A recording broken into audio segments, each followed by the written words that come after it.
Recording in progress.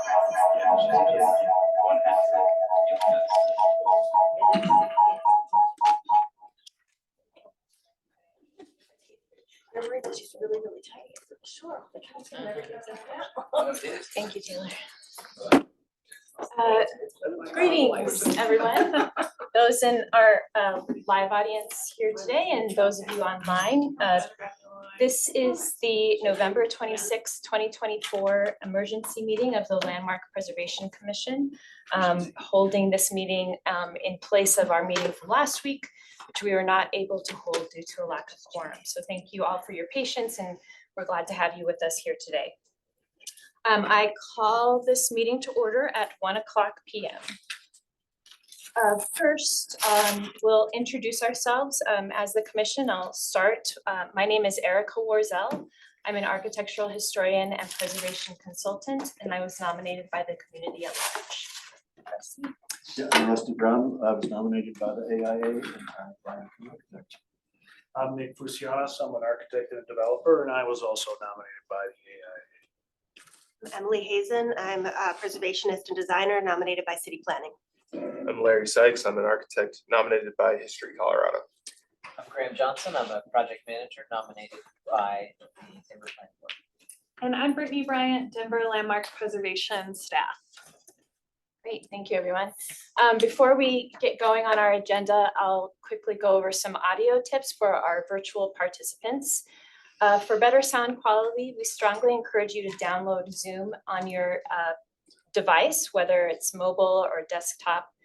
And you can click the audio settings to bring up an additional menu that lets you add a background noise suppression and to test your speaker and microphone and adjust them to their maximum output volumes. For presenters or public commenters, when it is your turn to speak, to mute or unmute, you need to click on the microphone icon that is usually located at the bottom of your screen. You can expand the menu next to the microphone to reveal additional options, such as selecting your speaker and microphone devices, testing them, and again, adjusting their maximum output volumes. If you still have audio challenges, we suggest you switch to phone for audio. We do not have any meeting records to review for our meeting today, so we'll move first into our general public comment.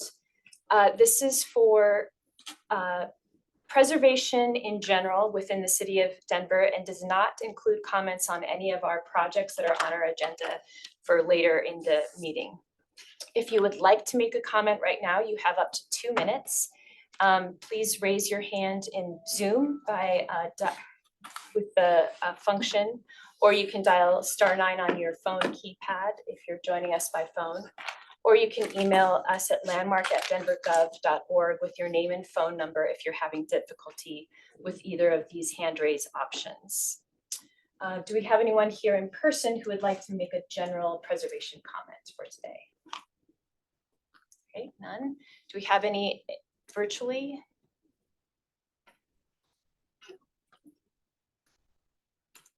No. Okay. Great, we will move on to our consent agenda. These are routine design review items which meet the design guidelines and are recommended for commission approval without discussion. Applicants with items passed on the consent agenda should coordinate separately with your landmark preservation staff to receive a certificate of appropriateness. There's no public comment for consent agenda items. So first I will announce our consent agenda by address and project number. I'll ask if commissioners have any desire to remove any items from this consent agenda for moving to our regular design review agenda for further discussion deliberation. Commission members should announce any ex parte contacts and conflicts of interest on any of the items on this consent agenda.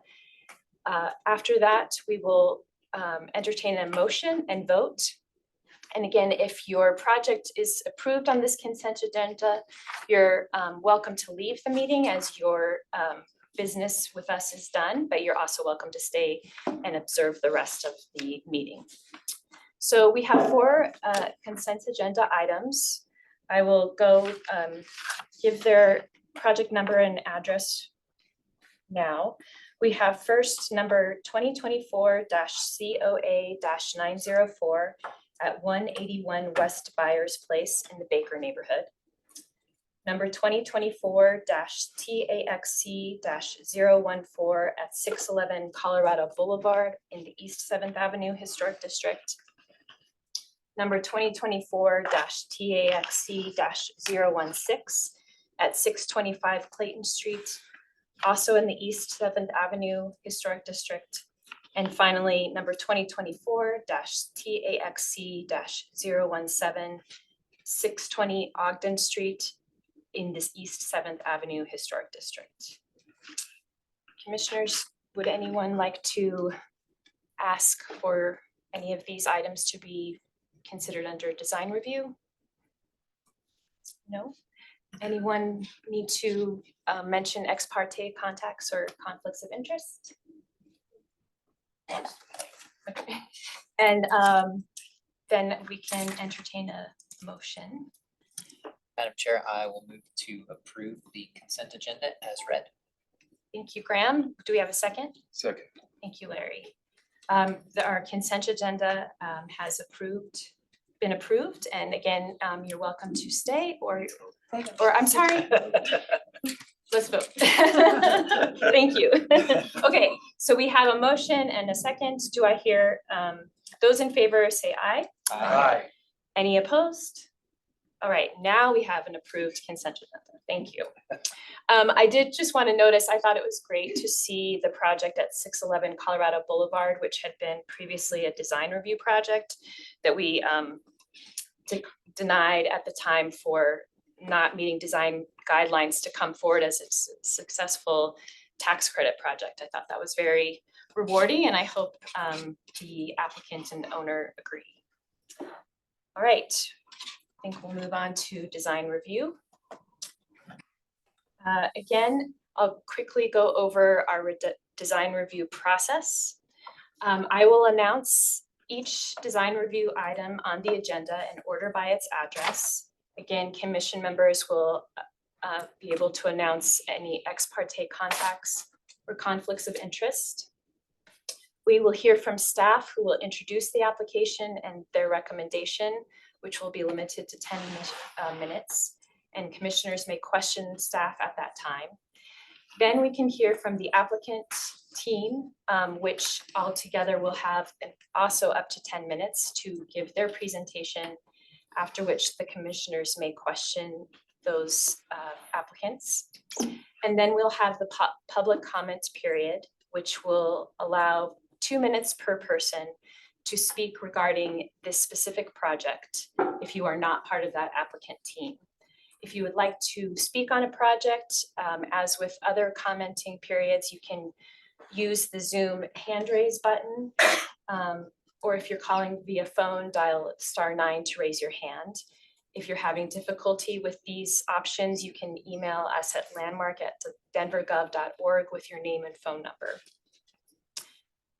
We will also have an opportunity to hear from those here in person. And then we'll have any staff clarifications if necessary before the commission goes into deliberation, and then a motion and vote. Okay.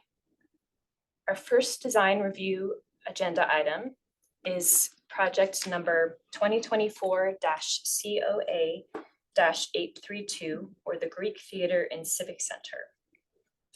I will first, I'd like to disclose that I frequently work on projects with Mundus Bishop, who is part of the project team on this project. However, I am in no way involved with this project, have not spoken with anyone about it, and therefore feel I can be very objective on this project, and I do not need to recuse myself, but wanted to make that everyone aware of that. Does anyone else need to state anything? Okay.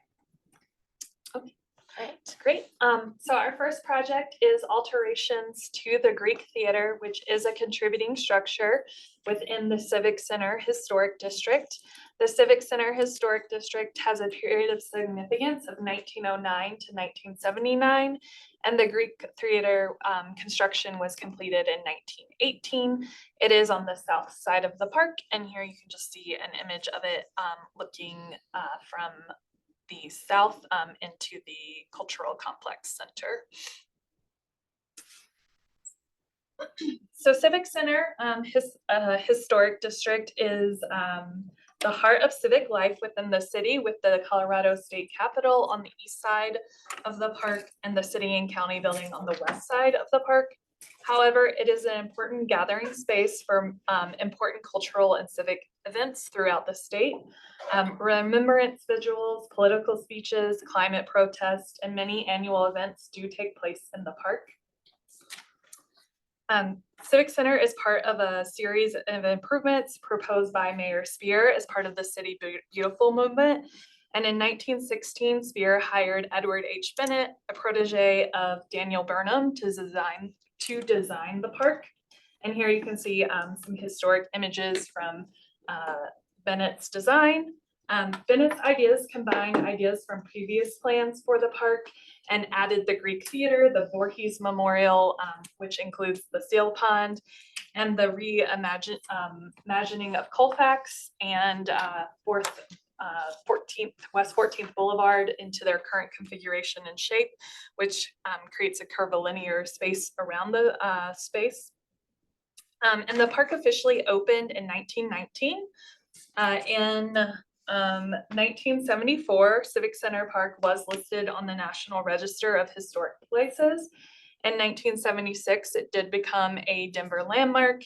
And then in 2012, it was listed as a National Historic Landmark. I do want to note that all of these boundaries for the National Register listing, the local designation, and the National Historic Landmark are all a little bit different, but the Landmark Preservation Commission purview is limited to what is designated locally. So again, here is the park, and there are those dates of designation. I do want to note that the park has seen many modifications to its original plan, and you can kind of see those outlined in this image provided here by the applicant. But most significantly for this project, the Greek Theater structure itself was rehabilitated in 2010. And then the seating and the pavement in the bowl of the Greek Theater, that was all replaced in 2004, and that was reviewed and approved by the Landmark Preservation Commission. And the seating at the time and the paving materials were heavily deteriorated, so there was approval for the replacement of that material. In the 90s, planting beds were added to the east and west of the Central Promenade, and also planting beds were added into the middle of the Central Promenade. So you can see that the park has evolved and changed over time, as noted in this image here. So this project is part of the Civic Center Next 100, which was a project to identify bring life to the 2005 master plan for Civic Center Park. I'm sorry, my staff report closed, so I'm just reopening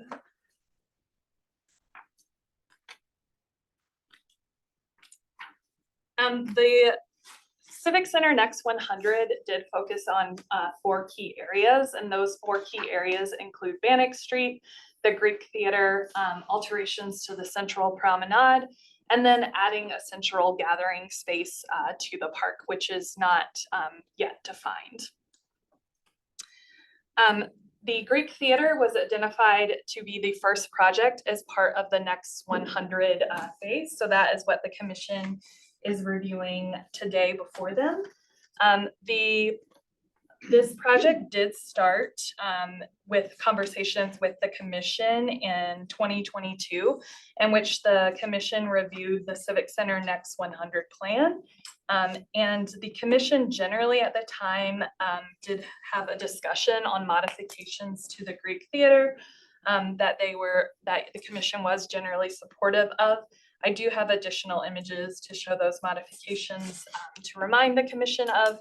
And then in 2023, the commission had a discussion item on the reorientation of the space that will be presented today as part of this application.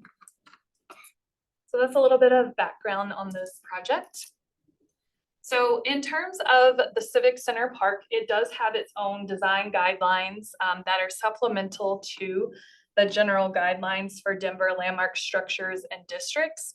The guidelines do identify important gathering spaces, which is the first figure you see on the screen on the left, which is actually figure 5 from the design guidelines. You can see that the bowl space in front of the Greek Theater is identified as a pretty significant gathering space, as well as the South Plaza on the south side of the Greek Theater, which connects the Civic Center Park with the cultural complex, which contains the Denver Public Library, the Denver Art Museum, the Clifford Still Museum, and the Kirkland Museum.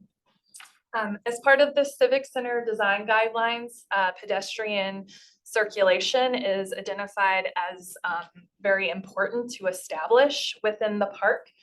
So you can see the other figure on the screen, which is actually figure 7, identifies major pedestrian circulation through the park.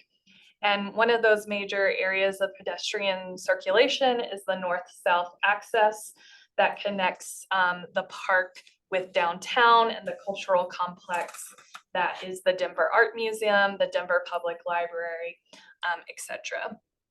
You can also see that figure 7 encourages clear visual access, and those are from the corners of the park.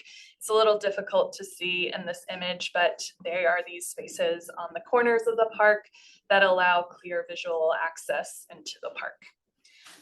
So in terms of alterations to the park space itself, the applicant is proposing to modify the central promenade by removing the planter beds that were added in the 1990s and reopen up that space as a paved pathway, which you can see in this image here.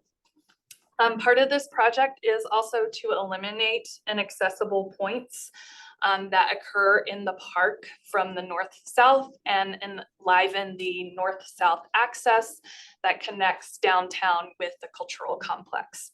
So currently, there are several inaccessible points within the park. You can see those on the screen as those pink X's. But essentially, it is not possible to it's not possible currently to go along the central promenade through an ADA accessible path, and you have to enter the park from either Bannock Street and this location here that you can see on my screen to access the central promenade, or from the Lincoln Street side, which has ramping down from the balustrade and upper terrace that allows you to access the central promenade. So the applicant is proposing to eliminate these inaccessible points, and 2 of those points are at the forecourt of the Sill Pond, in which the historic stairs there will be removed and a level path would be created. And then on the north side of the Voorhees Memorial, eliminating that inaccessible point as well. And then within the Greek Theater itself, there are 4 inaccessible points as well that the applicant is proposing to modify to create ADA accessibility.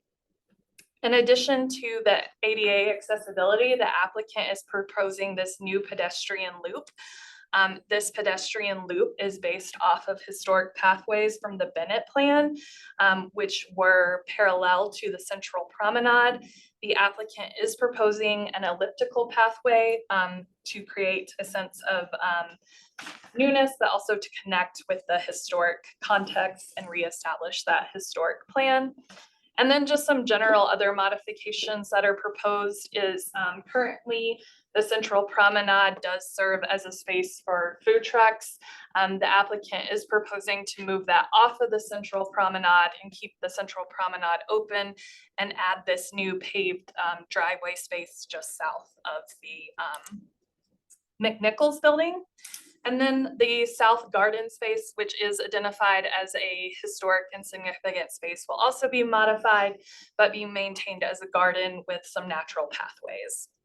So the hardscaping elements and ADA alterations that are proposed are within the commission's purview. So just to look at those inaccessible points that will be modified as part of this plan. Here you have the images of the inaccessible points at the Sill Pond. So here you can see those steps that are off of the central promenade and leading up to the forecourt of the Sill Pond. Here you see the steps that are on the south side of the Greek Theater that create an accessibility into the space of the Greek Theater. Here you have the balustrade wall that is just north of the Greek Theater that has a set of stairs in it that historically these steps tied into those parallel pathways that were part of the Bennett plan, but have been removed from the park that the applicant is proposing to reestablish as new pathways that will connect with the central promenade. And then you have steps actually within the Greek Theater space itself. These steps are proposed to remain, but with the alterations to the space, it will create accessibility. And then just another image of the Greek Theater itself, and you can see that change in grade. And again, those stairs and the balustrade wall that historically connected with pathways. So looking at the proposed site plan, you can see the primary accessibility and changes in grades that will occur within the Greek Theater. So again, at the cultural complex area, the grade is at 0. And then currently you do have a set of stairs that are historic that prevent you from entering the Greek Theater in an accessible pathway. You would have to again go all the way around and enter the theater either from Lincoln Street or Bannock Street to access this space. So the applicant is proposing to demolish the historic stairs on the south side of the Greek Theater to create an accessible pathway and then cover the non-historic stage that was replaced in 2004 with a new bowl structure that will again create an accessible pathway that will go around the new bowl seating and out through the stairs and the balustrade wall that will reestablish a new pathway that will create ADA accessibility. So this is encouraged by the design guidelines for Civic Center Park. Pedestrian circulation is a big focus of the guidelines and is encouraged to create ADA accessibility within the park. Additionally, staff feel that the elliptical pathway or pedestrian loop, as the applicant is calling it, is based on historic precedent and reestablishes historic pathways that were always intended to be activated within Civic Center Park. So again, I just have some historic images of Civic Center Park with the Bennett plan, and you can see those parallel pathways off the central promenade that tied in with the stairs in the balustrade wall and did provide additional north-south access other than just the central promenade through the park. So again, the applicant is proposing to reestablish those pathways. They are in a new configuration. This is to avoid creating a false sense of history, but also to connect with the historic context and the original design intent of the park. So in terms of the Greek Theater itself, the Greek Theater is in an area that is called the secondary area of influence. So this lighter red area. And alterations are allowed to occur within this second area of influence. So all the alterations that are proposed for the Greek Theater today are within this secondary area of influence in which the design guidelines do allow for alterations. So as I mentioned, in 2021, the Landmark Preservation Commission did have a discussion item on proposed alterations to the Greek Theater. And at that time, the commission looked very briefly at a new canopy structure that would cantilever over the Greek Theater. So the images you see on the screen today However, this canopy structure did not attach to the Greek Theater in any way. And then on the south side of the Greek Theater at the South Plaza, a new ADA ramp was proposed to be cut through the historic stairs that you see in this lower image here. Again, this was just a discussion item before the commission. No official action was taken on this proposed design, but generally the commission was supportive of this project proposal. However, the applicant, which is Denver Parks, did identify some significant design challenges with the proposed design in 2021. Primarily that the fact that the Greek Theater is oriented towards the south, and in Colorado, we do receive a lot of sunshine on the south, which does put sunshine in the eyes of the audience all throughout the day. The bowl seating that is provided by the Greek Theater, which was intended to be supported by temporary seating within the bowl. You don't have a direct on view into the Greek Theater, which the applicant did consider a problem. Again, those accessibility points that we have already previously talked about, and how you cannot enter the Greek Theater space without going to the east or west side of the park. And then finally, how big the space is, which again was intended to be supported by temporary seating in the bowl. So the applicant did hire Studio Gang to look at this concept a little bit more and reconsider some design options for the Greek Theater. And Studio Gang has proposed to reorient the Greek Theater by adding a new stage on the north side of the theater, and then reorient the bowl seating as well. The applicants feel that the proposed reorientation of the space solves a number of the design problems presented by the current configuration of the Greek Theater. So by putting the stage to the north, it allows the audience to have shade throughout the day and the sun not to be in their eyes. The design guidelines for Denver landmark structures and districts do encourage alterations to the Greek Theater to consider sun and providing shade and how the audience will experience the space. The new proposed bowl seating will allow views directly onto the stage. However, you can activate the newly proposed north stage within the bowl and also on the north side of the park. And because of the orientation of the seating, you can scale it as necessary to particular events. So the commission did briefly have a discussion item on this reorientation of the space and putting a stage on the north side in June of this year, and generally we're supportive of this reorientation of the space.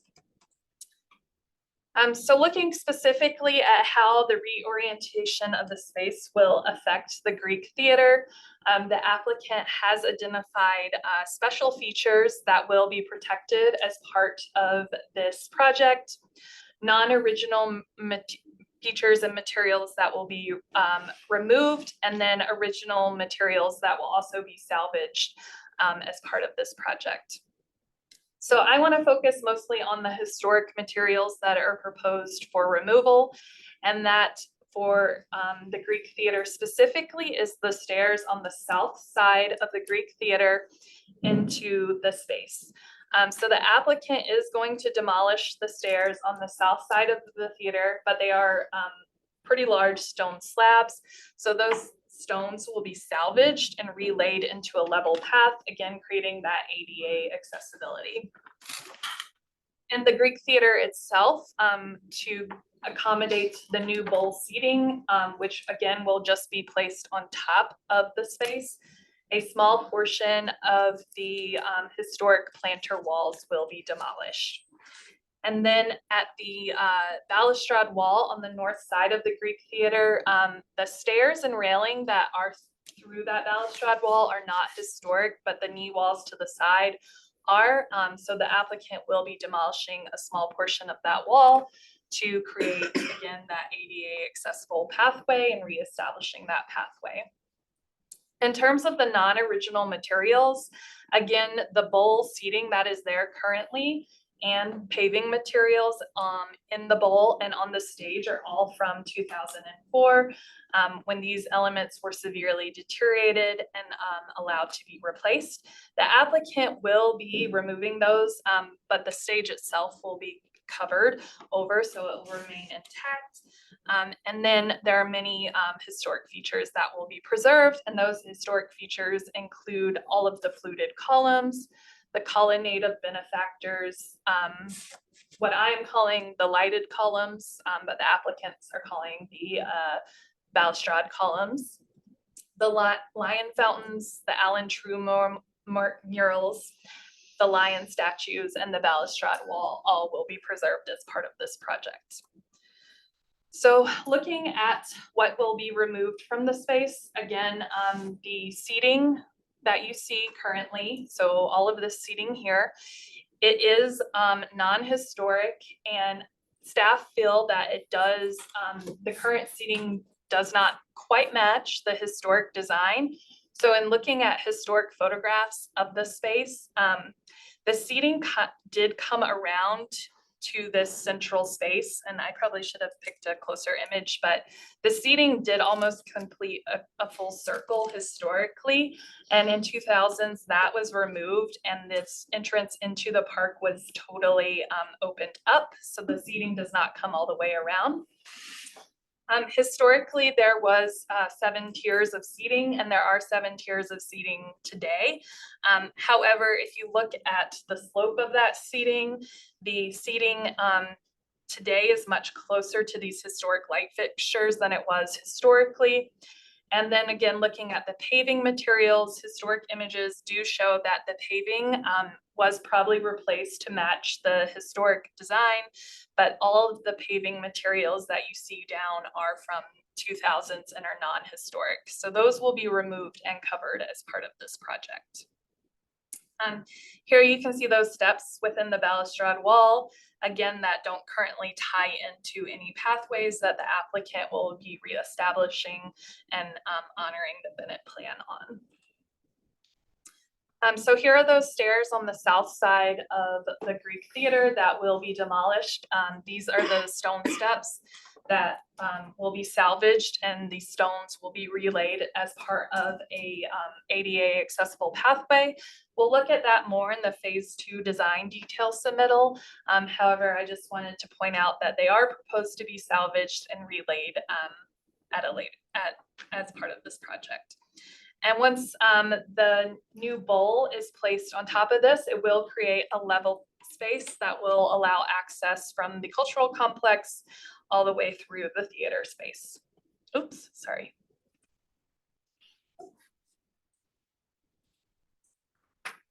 And then here are just some historic images again of what will be demolished. So a small portion of the planter wall will be demolished to accommodate that new ADA pathway that will come around the colonnade. And it's just a very small portion of this wall. Otherwise, the new bowl seating will sit on top of the current stage structure. So here's just a historic image of the theater under construction. Again, the applicant has stated that the stage now is a modern steel structure. So we have verification that that was replaced as well. And the elements that will be replaced as part of this project. And then finally, we have the stairs that are proposed to be modified.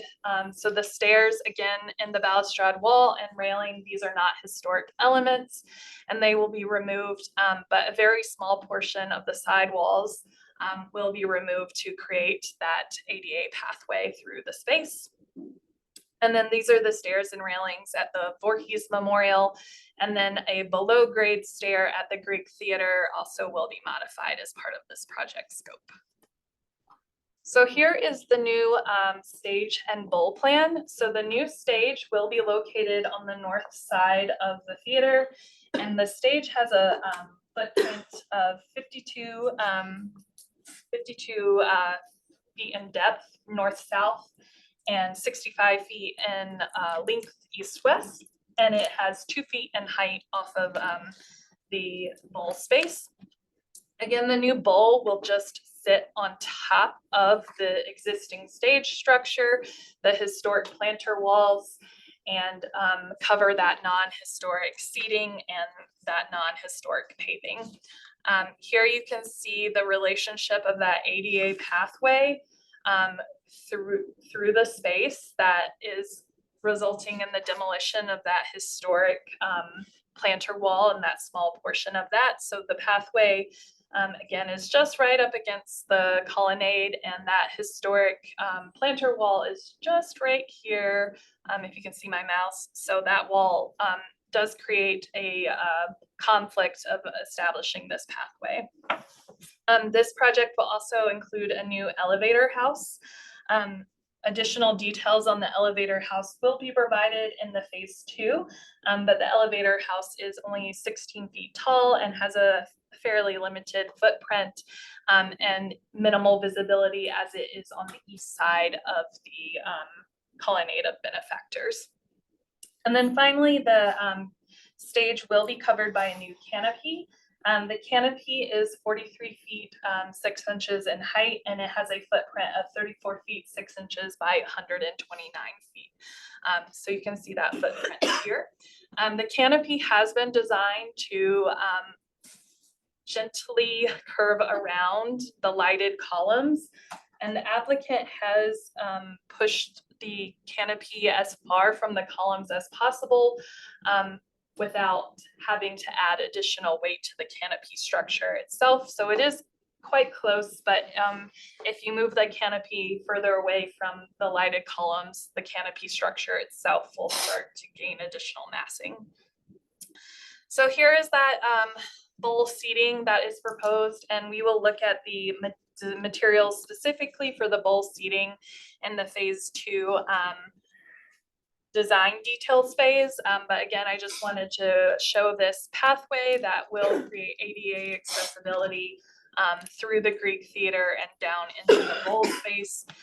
Again, that will sit on top of the planters, but a small portion of the historic planter wall will need to be demolished to create that pathway space. So here is a section of the proposed stage, canopy, and new bowl seating. So the design guidelines for Civic Center do talk about adding new elements that relate to the architectural scale of the Civic Center.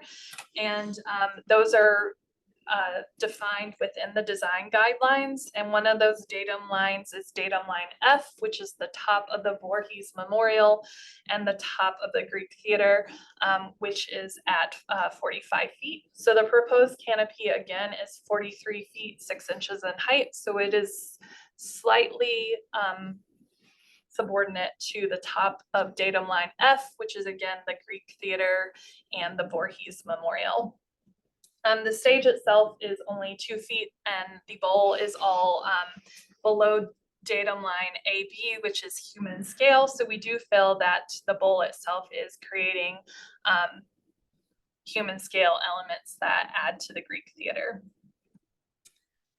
So here again is just some elevations and plans of the proposed space. The guidelines do talk about maintaining views through Civic Center, and staff do feel that the proposed canopy structure does maintain views. You can still see the Greek Theater from the Voorhees Memorial and vice versa. So we do feel that the canopy has been designed to maintain those views and not attached to the Greek Theater in any way, and could be removed at a later date. Again, here are some additional views of that proposed structure and its relationship to the Greek Theater and how it relates to the lighted columns. Again, the clearance for the lighted columns is 1 foot, but the applicant has stated if the clearance was to be increased, the canopy structure itself would become a little bit more substantial.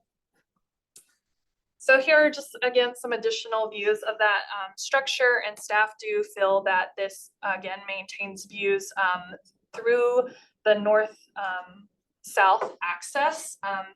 As you can still see when you're at a human level, you will still be able to see the Greek Theater and the Voorhees Memorial, which are intended to be a connected design element per the Civic Center design guidelines. Staff also feels that the proposed plan strengthens the central promenade and creates an ADA accessible pathway through the north-south sides of the Greek Theater. So you're not having to go to the east and west side of the park to get through the space. While we are not looking at the South Plaza at this time, there are alterations proposed for the South Plaza as well, which will further strengthen that pathway and connection to the space. And additionally, the corners of the park, which are identified as view planes, do remain open, and you can still see the Capitol building and the city and county building with the new proposed structure. So here's just a model. Again, this is looking into downtown from the Greek Theater. Again, we do feel that those views are maintained. Here is additional views from the South Plaza space into downtown. And again, you can still see the Voorhees Memorial, which is intended to be a connected design element for this space.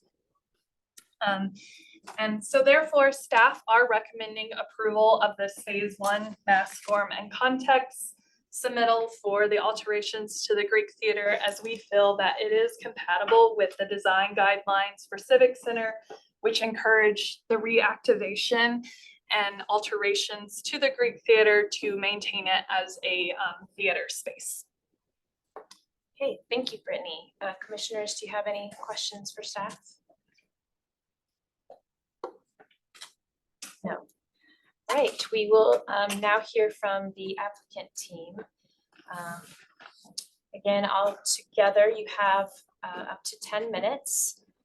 Those of you who are planning to speak, if you would please give your name and address when you begin speaking, that would be helpful. Are we supposed to sit at this? Oh, yes, Okay. please. Yeah. And can you turn your camera on, Jenna, so Oh, sure. the Yeah. audience that is virtual Yes. can see? This will be very close and big. And then we also have Tina Bishop who will be speaking. I don't know if she can unmute herself when it's time. I think Taylor is working on moving everyone over, so we'll Okay. just wait until Okay. everyone's moved over before we start your presentation. And then do I move the slides? I will move. Okay.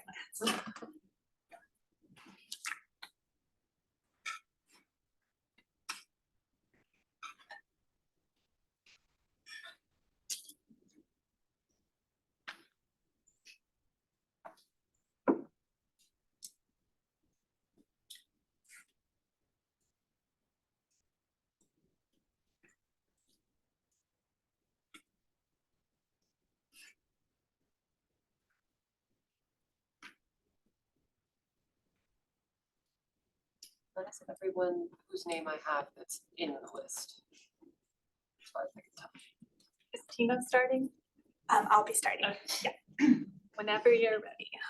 She's have the camera. Camera. Oh. Is me okay? Yep. All right. My name is Jenna Harris. I work for Denver Parks and Recreation as the Downtown Parks Program Manager, and my address is 2550 Elm Street, Denver, Colorado 80207. So I want to first off welcome everyone and thank you very much to the commission, as well as the many community members, some of which are in the audience, who have submitted letters and who have both supported and questioned elements of this project. This is one that we as Denver Parks and Recreation do not take lightly. It's not every day that we get to modify Denver's first National Historic Landmark, but it's a project that we are really proud of and are excited to be here to share with you today. Great, next slide. So the approach that the design team will share with you today is one that is based on extensive community feedback that was started in 2021. We hosted a huge number of stakeholder and advisory committee meetings, as well as met with thousands of members of the Denver public who wanted to see really a different vision for the future of Denver Civic Center. This really builds upon past planning efforts as well. The 2009 design guidelines, as well as the 2005 master plan, the National Historic Landmark nomination in 2012. This is planning work that has been done by many members of our community over many decades. And some of those people are in the room as well. So thank you for being here. All right, next slide. We also most recently have had a historic advisory committee that has guided the recent design of the project.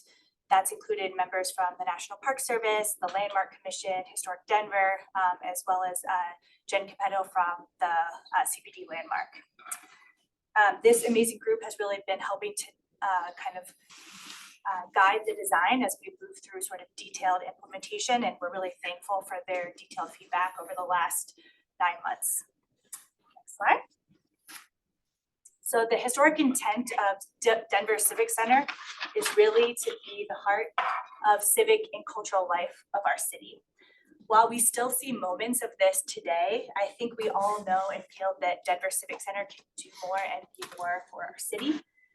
It's still a space that really hosts amazing large events really well, but we really hope and dream to see Civic Center activated better on a daily basis for community-based performances, for symphony performances, for a wide array of culture and civic life that Denver has to offer.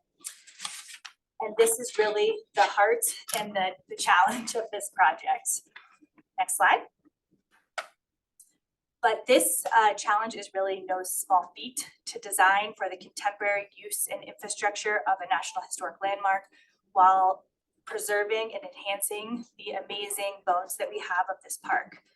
Our amazing team has come up with a logical, beautiful, and surgical approach that will bring new life that we all hope and dream for Civic Center Park while preserving the historic fabric and design intent of the Edward Bennett plan.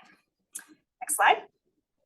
Our design approach is inspired by the original design of the 1918 Bennett plan. Specifically, we're really excited to reintegrate the circulation and the circulation system that Bennett proposed in this plan. Next slide. This approach can be seen in this site plan by restoring the central promenade as the key north-south axis in Civic Center Park. Brittany did an amazing job kind of explaining the accessibility challenges that really disconnect Civic Center both from downtown, but also the cultural district, the Golden Triangle to the south because of the disjointed circulation system. So the new loop walks are really inspired by the Bennett plan, making a more complete circulation system and one that's fully accessible for all of the public. Next slide. As Brittany mentioned, the aha moment of this project was when we realized that by reorienting the amphitheater bowl, it allowed us to solve a couple of key design challenges.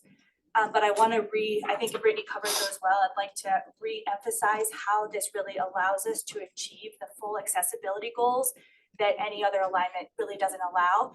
But on top of that, it reorients the Greek Theater as a key gateway in and through Civic Center Park, which it does at times today, but is often impeded by back of house infrastructure that is parked on the South Plaza that is blocking the facade of the Greek Theater on a temporary basis. Next slide. In addition to that, the new structure really creates a separation between the historic structure and the contemporary canopy, which was not achieved in the initial plan that Denver Parks and Rec presented to the Landmark Commission in 2022. It also respects the key views and the scale of the park, and the major architectural modifications are primarily in areas where there is no historic fabric. The bowl is also redesigned in the Greek Theater tradition, but it functions more optimally for contemporary performance needs. Next slide. As you can see in this image, the contemporary structure is of its own time and place and is physically separated from the historic structure. This structure will support contemporary use, allowing Civic Center to once again become the civic and cultural heart of our city, reflecting the historic intent of the Bennett plan. And I'll now pass it over to Tina. Thanks, Jenna. Hi, everybody. Tina Bishop with Mundus Bishop. I'm a landscape architect. Address is 1525 Raleigh Street, Denver, Colorado, 80204. Next slide. I'm going to go through a little bit of some of the things that, excuse me, that Brittany's done so well already. Just a couple of reminders, and key to mass scale and context is really understanding the scale of the Greek theater canopy sitting just below datum F. It really does fit in and complements not only the Greek theater, but also Civic Center. Next.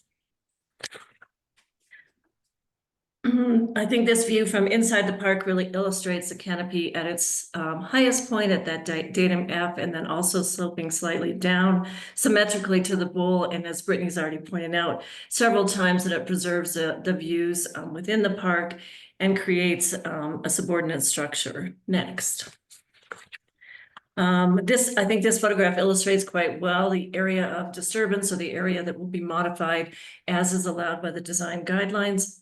That also helps us focus on the preservation of the colonnade of civic benefactors, the columns, which we all have different names for, and the balustrade wall. Next. Brittany went through this diagram quite well, so I'm just going to mention that Civic Center is quite complex, and there have been modifications within the plan and within the park itself, and that allows us to present some modifications for the central promenade and also for the Greek Theater Bowl, as are allowed by the design guidelines. Next. That shows up really well, I think, in this simpler diagram of the two areas that our project is focused on, which is the Greek Theater, the Theater Bowl, and the promenade. Next. It's important to note, as Brittany's pointed out quite well, that the material that's primarily being removed is non-historic material, and she's also described quite well when that occurred and the reason for that. Next. Primary part of the goal of our team is really the preservation and repair of historic elements with the compatible additions of new features. And our project is really focused on preservation of the balustrade wall and the Greek Theater, as Brittany pointed out quite well. Next. This is a simple diagram. We're happy to explain a little bit more about this during the question and answers if we need to, about the components that are being protected. Next. And again, two of the features that would be removed have already been discussed. Next. As was this slide as well, so I'm going to just pass over that one. Next. I did want to point out too, the slide in the middle, that those stairs at the Voorhees Memorial were rebuilt in the 2011-2010 work, and that will be modified for the accessibility. Next. Brittany used this slide. We think it's a really good slide to show the area and material that will be salvaged for reuse, and also the base of what will be the base of the bowl. Next. This slide is really great, I think, because it does really show the extent of removal. It's also a really great image that shows the base and how the base of the Greek Theater will be dealt with, and also shows not only the clear view between the Greek Theater and the Voorhees, but also how the canopy complements the downtown view. Next. And last but not least, the image to the cultural complex. Next. And the last slide, of course, it shows the new bowl in its compatible mass and scale, and the canopy being subordinate to the Greek Theater and complementary to the entire park, as is the rehabilitation of the park. And I am out of time. Thank you. Thank you.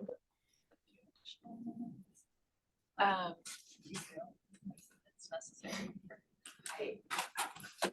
Did the architect team want to? Is there anything more? Staff is suggesting that we could give time if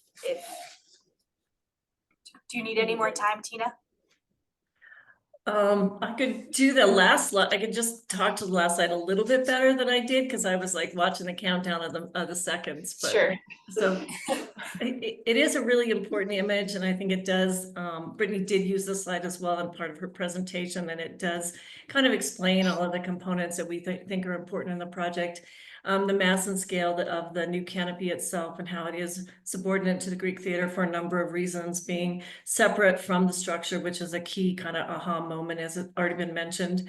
Its compatibility with the datums in the park, and that it really only touches or is right below datum F, and then it's much lower than that, and it really hits down at the base where we're redoing the historic material. I think this image also really shows sort of that great idea of bringing back that historic inspiration of the walkways, but doing that in a manner that is not replicative and is clearly of its time and place. So those are the kind of the components that I wanted to sort of say at the end there, and also the compatibility, the scale of the bowl itself, and having that become sort of the lifeblood of the park again, as has always been intended.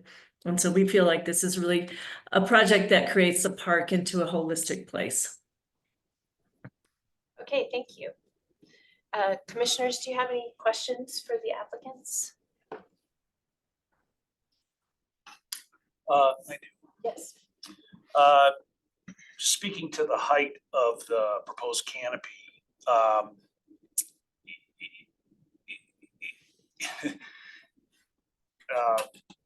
think it looks appropriate when viewing from south to north, because you don't perceive, given the perspective, that it's the exact same height as the Greek theater structure. But does that hold true when you're standing at closer to Voorhees?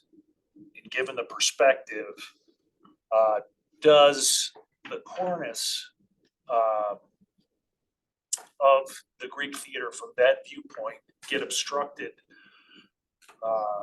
or does it appear too busy given the matchy height of the canopy at its peak? So if it's okay, Brittany, I'm gonna just direct the questions since we have so many people on the phone. So I'm gonna pass that one to Tina to start. Yeah, I think that's a really great question.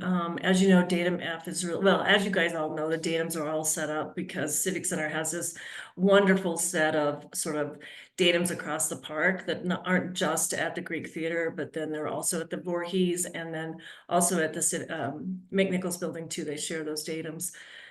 You know, there were a lot of studies where we really looked at different heights of the canopy, and what it really does, if you're not really focused on starting to meet sort of that datum F, is that you're really obstructing the view of either one of those two, either the Greek Theater or the Voorhees. So being able to meet it with sort of this light structure really keeps that view much more open. And I think that would be how our team would describe how we approach that. And I'd like Anne, who's with the architectural team, to maybe highlight a little bit of that rationale too. Sure. Hi, my name's Anne Fairmont. I'm an architect. My address is 1232 Cook Street, Denver 80206. So quickly, I think on page 49 of the packet is a rendering that might help just show the view from Voorhees and how, given the short height of the human, it actually does not seem to obstruct the frieze that I believe was part of the question. And if we could go to that page, I'm not sure who's driving. I'm pulling it up, sorry. Okay, no, thanks.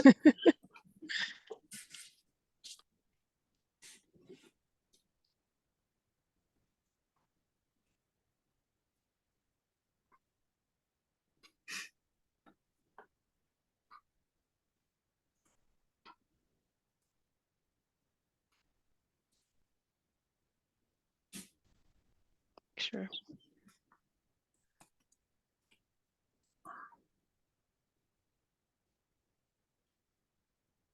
Is this it, Anne? This is what I was referring to, yes. From pretty far north along the promenade, where we would be the sort of the furthest away, so the canopy would appear the shortest, that view. Does this respond to your question? It does. If you could point in plan to where this viewpoint actually is, it would be beneficial to me. Is this the center of the park? Or is it closer to Voorhees? It's way by Voorhees, I believe, almost at the steps of the Voorhees. So way at the, yep, not, Right. yeah, not at the pond, but if you go a little bit to the left, keep going left with your arrow, left, left, left, left, left, right there. Got it, thank you.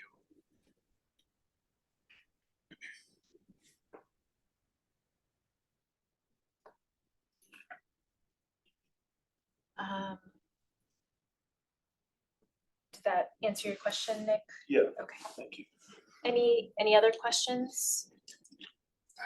Got a question that may more be a detailed question, but I'll ask it now. The removal of the steps to the south of the Greek Theater will lower the grade at that point, essentially, right? What's the plan for, or do we know when those are removed, what will be exposed in terms of what appear to be like column plinths? Do we know if there's, granite or whatever stone material continuing down that's like, nice enough to be exposed, or is that something that's gonna have to be covered with some new material? Tina, I'll let you take that one as well. And if we, are we in the presentation, maybe go to the slide that shows the south entrance. I think that's the one that kind of describes it. So we do know the base of the Greek Theater is the granite. It's the rose granite that's the base throughout the park. And if you go to 2 slides and right, yeah. So if you look at this slide probably shows that elevation change the best. It's a little deceiving when you're looking close in the Greek Theater, but this actually slopes toward 14th. So we'll be able to have that accessible entrance come in once that step up is removed and you won't be stepping down again. And so then that material will be a new stone is what we're looking at. That's still in kind of discovery and we're still working through that. And we'll be working on materials to present to you guys at the next review. But for now, we are addressing the fact that we do know that we will be exposing a part of that granite base and we'll be needing to add a cladding on the outside of that as we rebuild that sidewalk going to the south. Great, that makes sense to me. Thanks. Emily, did you have a question? Yes, I know that there was reference to structural considerations for the proximity to the balustrade columns, but could you please elaborate? Yeah, absolutely. Tina, do you want to start with that one or Anne?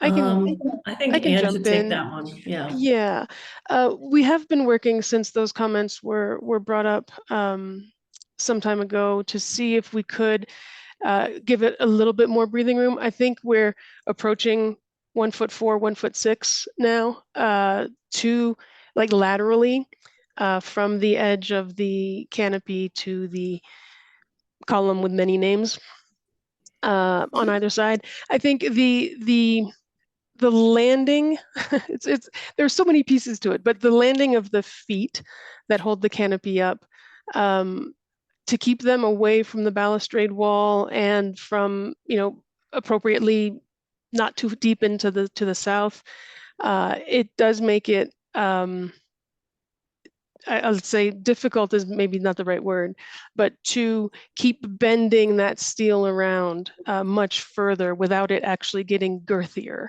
And so in an effort to keep the structure slim, we've opted to maybe keep that distance to the columns, closer than some might like.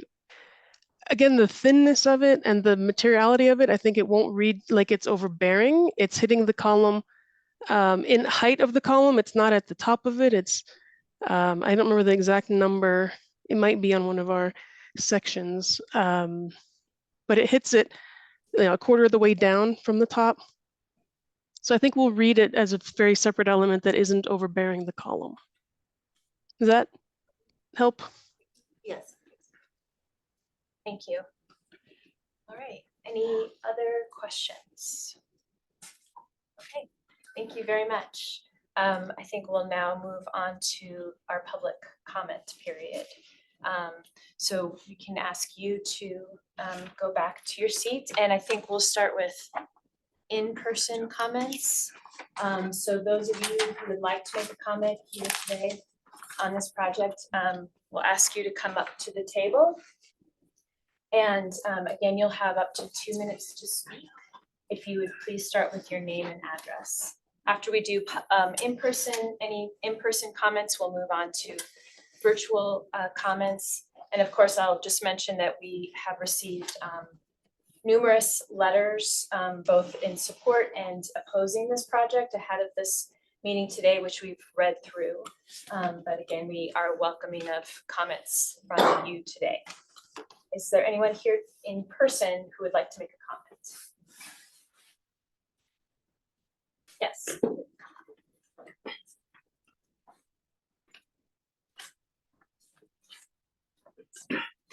Good afternoon. My name is Sarah McCarthy.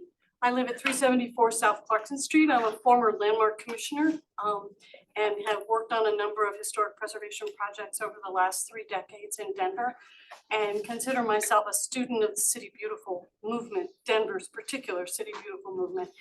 And I'm concerned that the proposal does not honor the intent of Civic Center Park as opposed to other Denver parks, in that it is intended as a citywide gathering spot, not a particular community specific park, but intended to have that center area open to allow for hundreds of thousands of people, not 1,000 people or 10,000 people. And I think the canopy interferes with that, as well as not being a neoclassical design or complementary to neoclassical. I think it is not compatible with the original design of Civic Center as part of the City Beautiful movement, using monumental neoclassical buildings. If it was put along the boundary in one place or another and not in the center or close to the center, I feel differently. But the fact that where it's located and not a compatible design. So I submitted a letter in opposition, and so I won't repeat what I said there, but wanted to make that public. Thank you. Thank you. All right, last call for in-person comments. If you'd like to come to the table.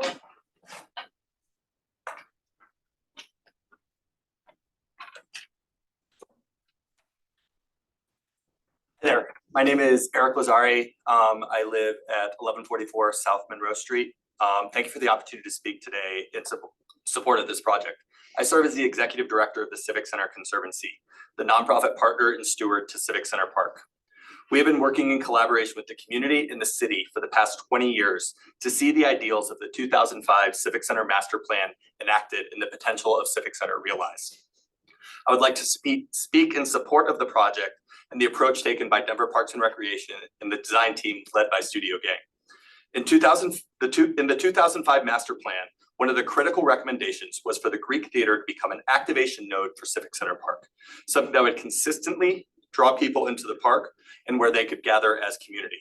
Over the past 20 years, while we have seen activity in the park increase, activity in the Greek Theater has remained very light as it gets activated only 10 to 15 times a year, often by the largest events with the most significant budgets. What has been missing is consistent community scaled activation. As we talk to community, the reasons that the Greek Theater is incompatible with smaller activations, and therefore, the Greek Theater being incompatible with smaller activations, and there exists a general lack of infrastructure to support these community scaled events. These elements can be prohibitively expensive for a community group to secure, and therefore becomes a barrier for community scaled activation in the Greek Theater. The approach taken by the design team to solve this issue has been sensitive to the guidelines, sensitive to the historic nature of the Greek Theater, and answers the call laid out in the master plan for the Greek Theater to be a center of activity for Civic Center Park. Upon completion of this project, we expect the Greek Theater will return as a center of community activity, much like it was in the early 1900s when it was first conceived and built, honoring the historic intent of the theater. I'll close my remarks asking the Commission to approve this plan for the project and help the Greek Theater return to its historic role of helping Civic Center be a place that is active and thriving for all. Thank you. Thank you. All right, we have another in person.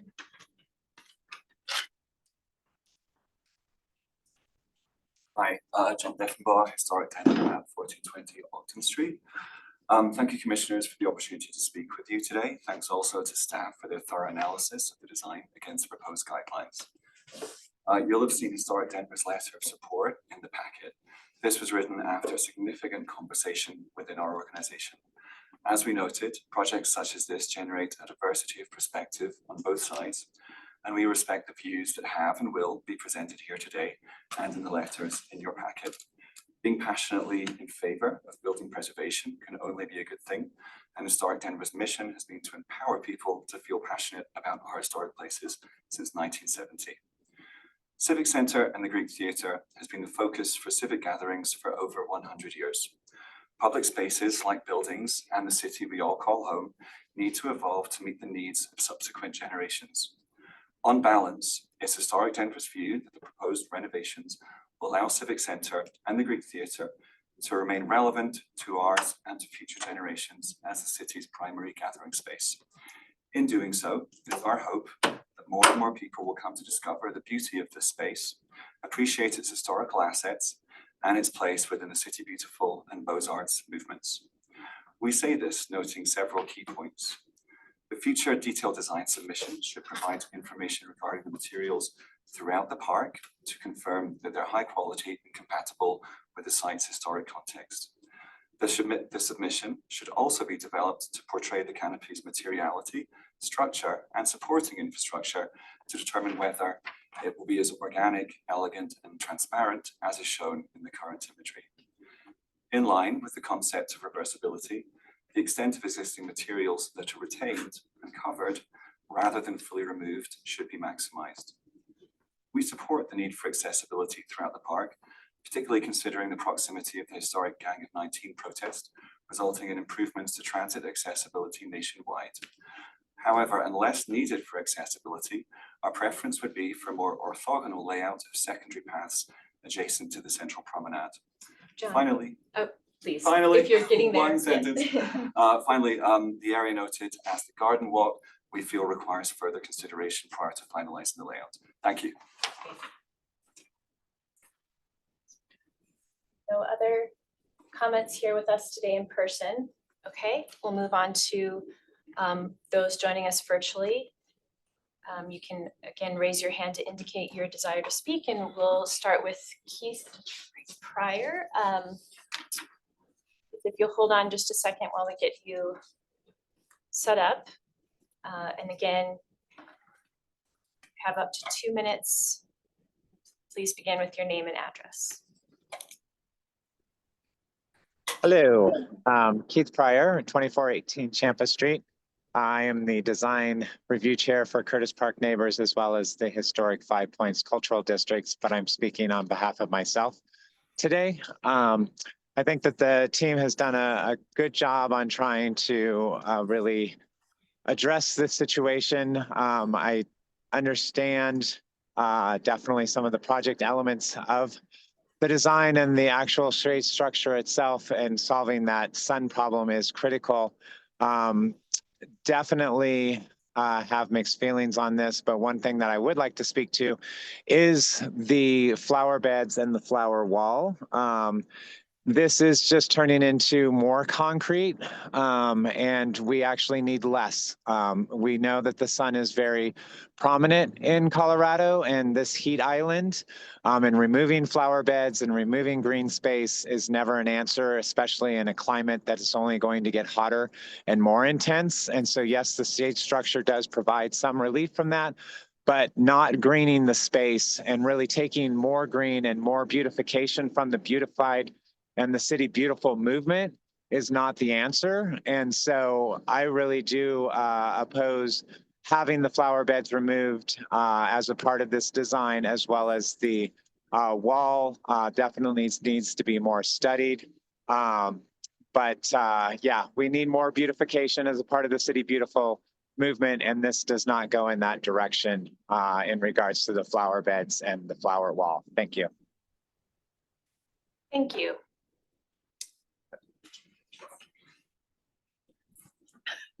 I'm sorry, what? Can you just hit Sure. this button when Tommy starts speaking, because I'm gonna show his visuals. Sorry, going to set up some visuals for our next speaker.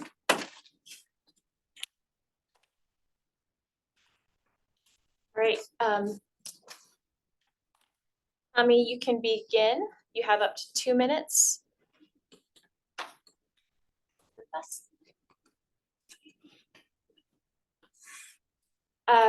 You are still muted. If you'd like to unmute. Critical stop. Thank you. Yep. Is that coming through now? Yes. Great. So my name is Tommy Matthews. I'm a Denver resident at 6310 East 17th Avenue Parkway in Denver. I'm a principal at Triba Architects and a board member at Historic Denver. Though today I'm speaking on behalf of myself. Commissioners, thank you for accepting a crucial role in stewarding our city's most treasured places.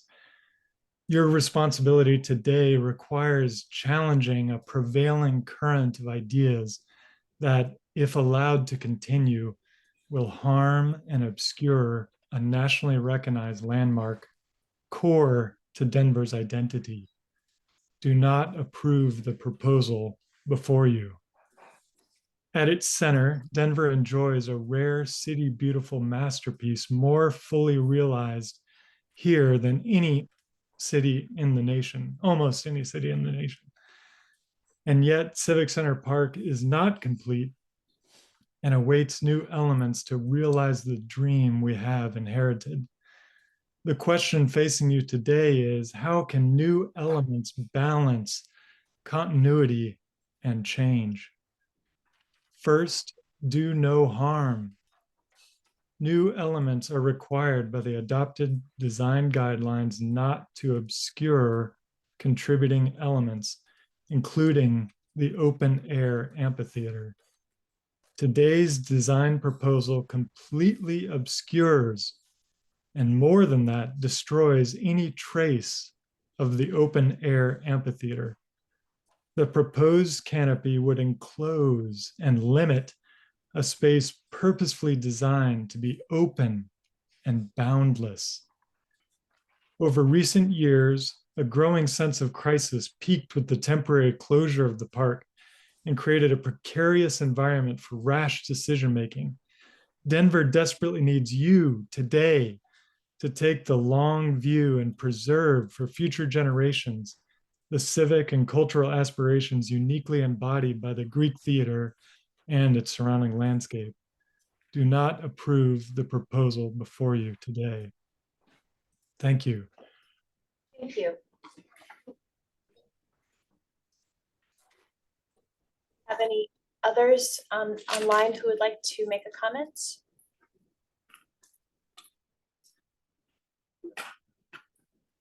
Doesn't look like it. All right.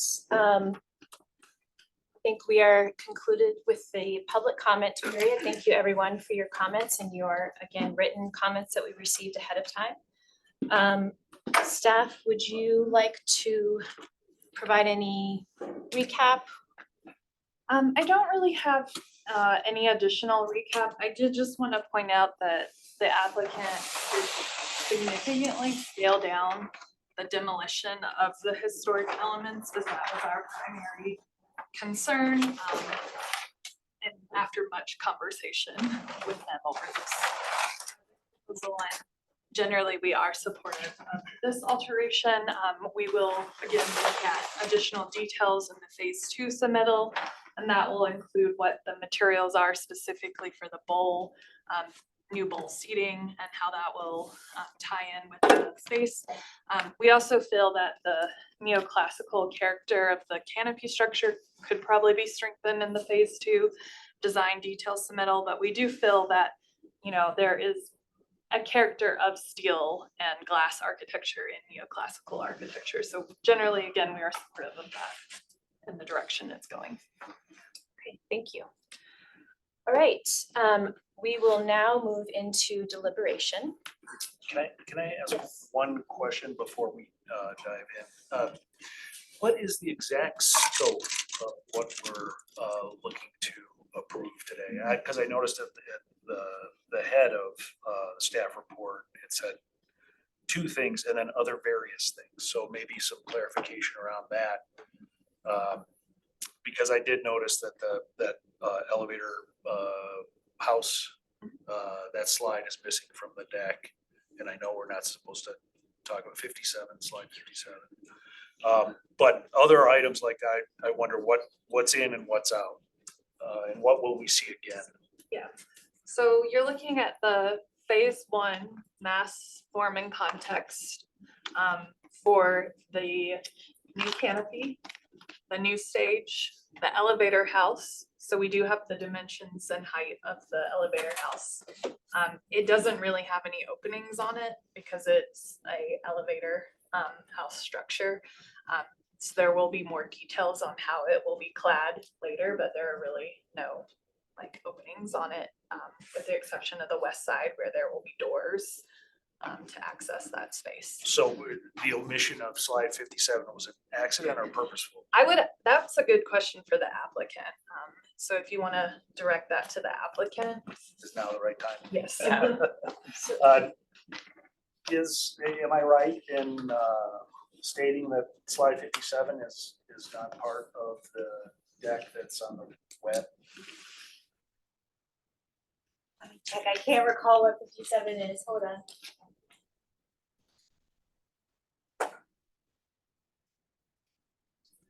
I thought that's why it wasn't on there, because we weren't reviewing. I mean, staff feel we have sufficient information on the elevator structure in terms of its footprint and height. It is intended to be a very simple structure.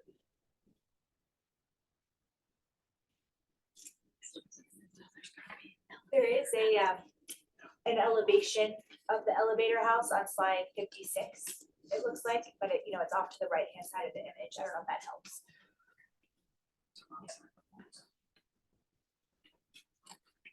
But is there a missing slide? I don't think that there's a missing slide. Just might have. It just, yeah, I'm not Might sure not what be happened with the numbered. numbering, but I don't think Well- any slides were taken out. Because it's referenced, that's why I asked. So I looked specifically for it. It says details, see slide 57. Oh, let's see.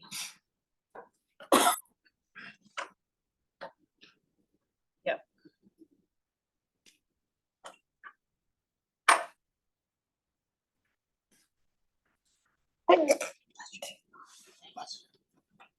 Yeah, I think that at this point, we were only intending to show.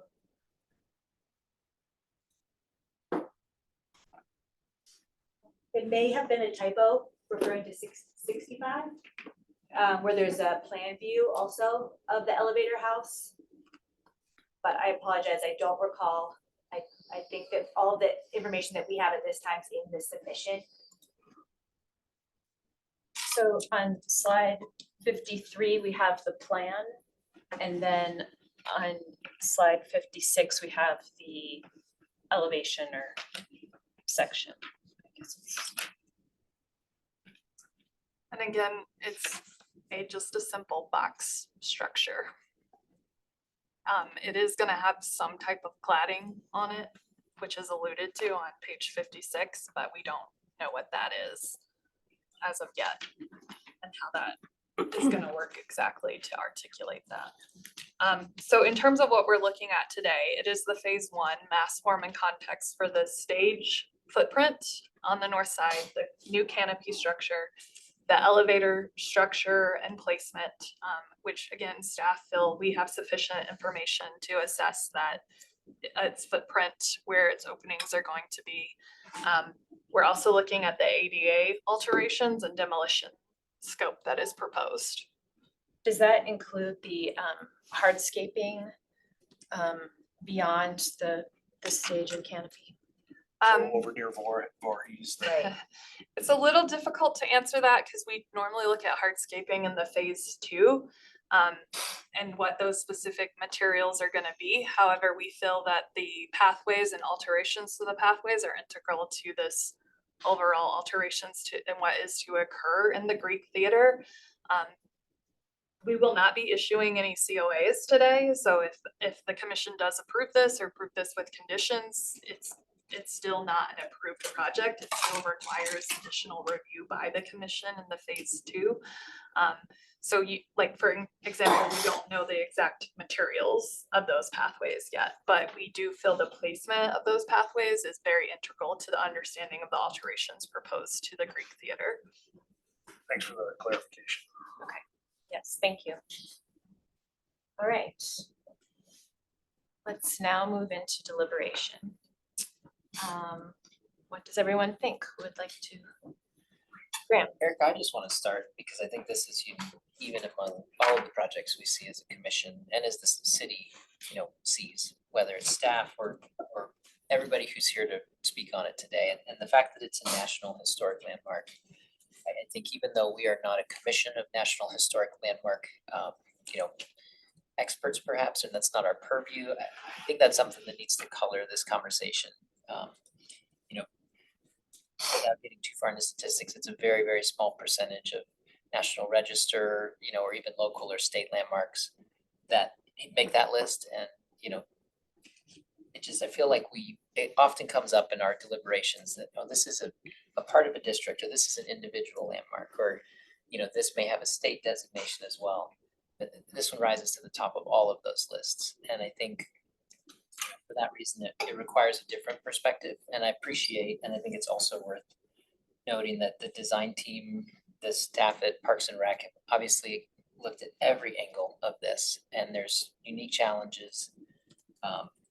But I think it requires us to be perhaps a little more traditional in our approach to looking at that preservation of something that, is iconic. And so to say that up front, I guess there are a few guidelines that stuck out to me specifically, and looking at it's section X, the specific Greek theater and colonnade standards and contributing features. There are a few bullet points that I'm having a hard time separating the proposal from the historic configuration and the existence of the theater as it is. And the first one is, allowing modifications that provide universally accessible routes, but that are fully integrated with the historic design of the Greek theater. And I think the accessibility is important, but the theater was designed to be faced. And I know that the orientation is a big component of our conversation, but I felt like that spoke to that specifically. And I think also in that same standard section, it mentions preserving the theater, including the semicircular form, and which is not ultimately being changed, but it's being reversed. And so how we define that original form and the design intent, I think is important to our conversation. And then moving further down, it talks about the guidelines, and in the guidelines, it talks about the iconic presence of the theater. I think that presence is when you're facing the theater, as opposed to having it at our backs, right? And I think that, retaining those original views too on such a strong axial plan that the park has. So that's, I appreciate all of the, the very specific study that was done and all the balancing and the reversibility of 95, 99% of what we've seen. But I just really had a hard time with reversing it. Red Rocks is on the same National Historic Landmark list that this property and this theater is a part of, but I don't think that we'd ever consider reversing Red Rocks. We looked at a major stage cover and adjustments there, which made a lot of sense for functionality and keeping up with technology and stage presence, but it was done in such a way that that original design and orientation wasn't, impacted. Obviously different circumstance, a little bit different geography here. So, hearing everything today, I think cemented that for me, that the question I want to answer together is, can you take something like this and reverse it? And is it still the same? Does it have that prominence? Does it create the presence? And is it that consistent historic experience, that's been for more than 100 years? That's my big question. I'm curious what everybody else thinks.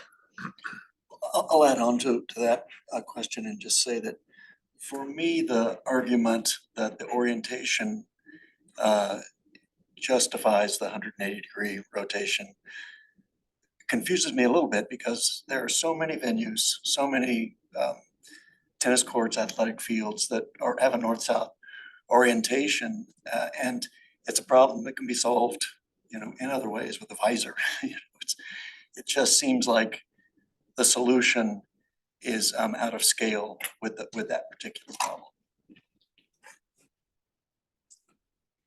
Nick, did you have any thoughts? Yeah, I have a lot of thoughts, and I am somewhat conflicted. When I was first presented with this in the informational presentation that was given a few months ago to the commission, I was pretty impressed with the fresh approach and the creativity around, how do you preserve this structure and create the function that's desired by the parks and the community at large, the park representatives in the community at large.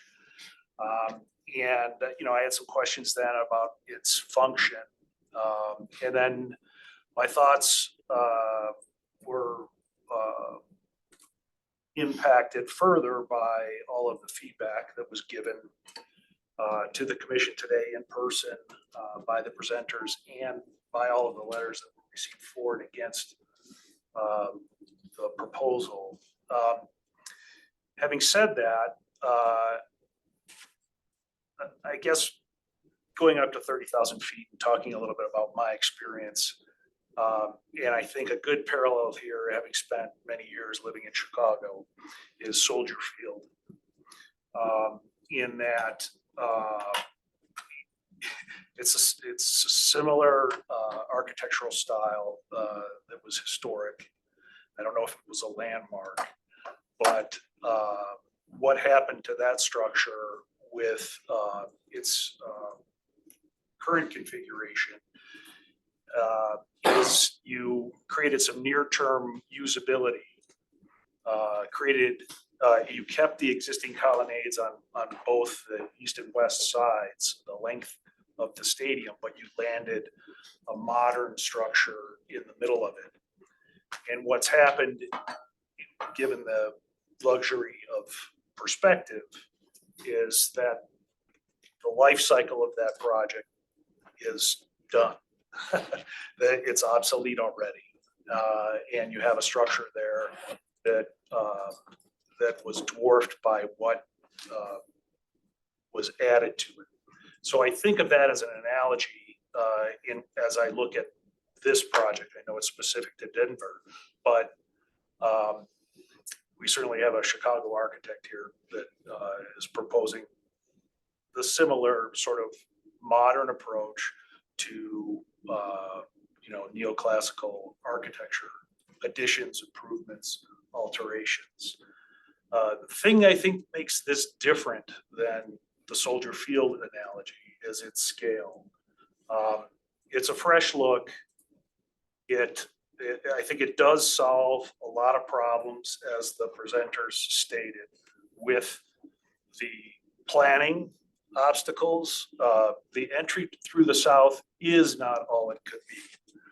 It really is a wall to the cultural complex that is a huge major asset for the city. And this proposal solves that. I think it's a fresh eye that looks at it and opens it back up. And I think that is a healthy thing. So given all that, I'm supportive of the proposal. The only issue I have is the one that I raised, and that is the matching height of it. I'd prefer to see it either taller or shorter than the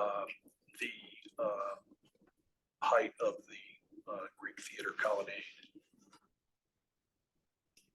Thank you, Nick. Emily or Larry?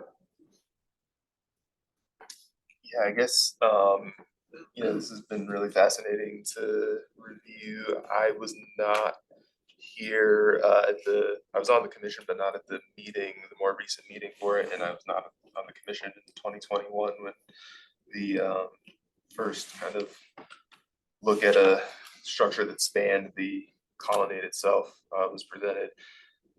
I think the thing that jumped out to me the most was the comparison between the 2021 proposal, which I think I would interpret as a much less sensitive approach to this structure and to the overall integrity of the park.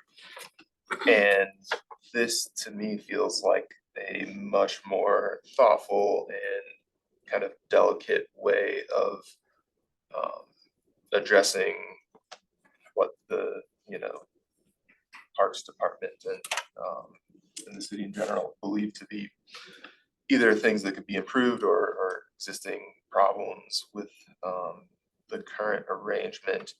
And I think that having been to some events there, I think it is an interesting, I don't disagree with the issues about both sun and accessibility. And I think it's also something that the context has evolved over time, where now the view toward downtown, as the Voorhees Memorial is kind of a backdrop, is this really impressive grand view. The view south that looking toward the Greek Theater frames does have kind of these cultural complex buildings in it, but really doesn't have the same degree of presence and impressiveness as the view toward the north. And so I do kind of like the idea of, from an urban standpoint, of right as you enter from the south, kind of really focusing. I think this helps focus the view toward downtown, the development of the city, and that evolution of the context. So yeah, so anyway, I think I agree with Nick in generally supporting this.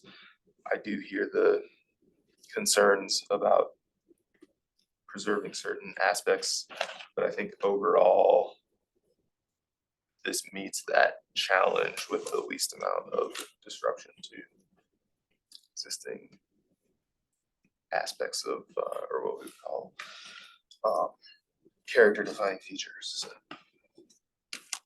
Thank you, Larry. Emily, did you? Yes, I think it's that the function of the theater retains a theater, but the actual structure now is more of a gateway, as was indicated. So, but I think that the fact that it will still be able to function more effectively as a theatrical use is important. I would really want to be careful with the orientation of how the stage would be set up, just because I wouldn't want to minimize the amount of people that could be contained in the gathering, especially with the seating plan, because the overflow and the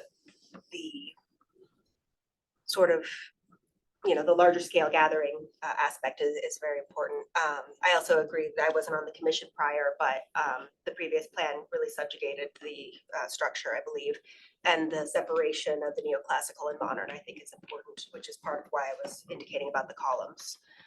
I do have a few concerns about the overall site plan, but it's more in the detailing. So I think that the connection of the pedestrian access in the elliptical is successful, and the elliptical form is successful. So overall, I think that it solves a lot more problems than it creates, but I do think that there are still a few problems that should be definitely addressed in phase 2 that I would bring up then. So that's where I'm landing. Great. Since we're potentially half and half, I guess I'll just give a few thoughts as well. This has been kind of a struggle for me too. I think I definitely take to heart the topic that Graham brought up about this being a National Historic Landmark, and the importance of that. I think the design that we've seen today does as much as it can to respect those original design elements and kind of the spirit of what Civic Center Park was designed to be, as far as symmetry, even with, you know, the elliptical pathways, all of that still maintains symmetry.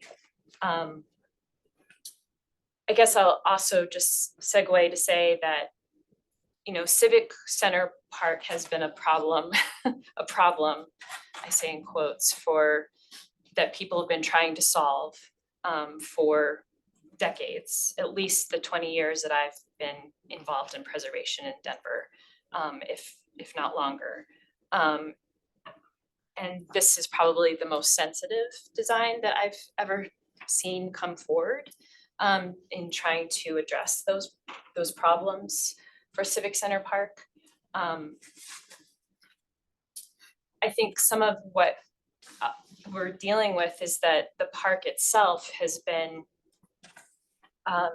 it's really its surroundings that have created most of its problems, in that it's been the way the automobile and kind of entrance into the park has been made more and more difficult over time, and that access to it has been something that people have been trying to overcome, whether it's by creating something that people want to overcome the problems of access enough to get there, versus as well as the actual physical making it better and easier to get into. I think nowadays the Greek theater portal, as it were, is really the way that most people would prefer to enter the park, if not through Bannock Street, because the other ways are just too overcome by traffic, I think. So in some ways, I think it's actually quite elegant to make the Greek theater, to really embrace it as this portal into the park, by also embracing it as a public gathering space, like that you enter right then and there. So these are all kind of random thoughts of mine. I definitely read through as carefully as I could, you know, the Greek theater guidelines, especially. I think personally, I take to heart all arguments that have been brought forward as far as opposing it and supporting it. But I think in the end, I'll support it at this point.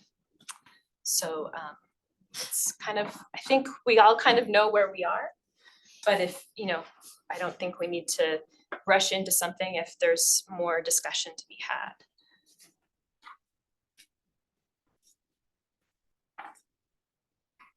Or if not, someone could propose a motion. Somebody's gotta make a motion. I would like to see a potential plan to preserve the edges of the planters, because I think that that's one of the sides of the balustrade, because where it's cut in for the ADU, because I noticed that that's a 15-foot width. I don't know if it could be explained why that would be necessary, given that that's one of the only cuts that I've seen into the historic fabric that is not reversible. So I guess that's more of a comment than anything. Or something to look at for Yes. phase 2.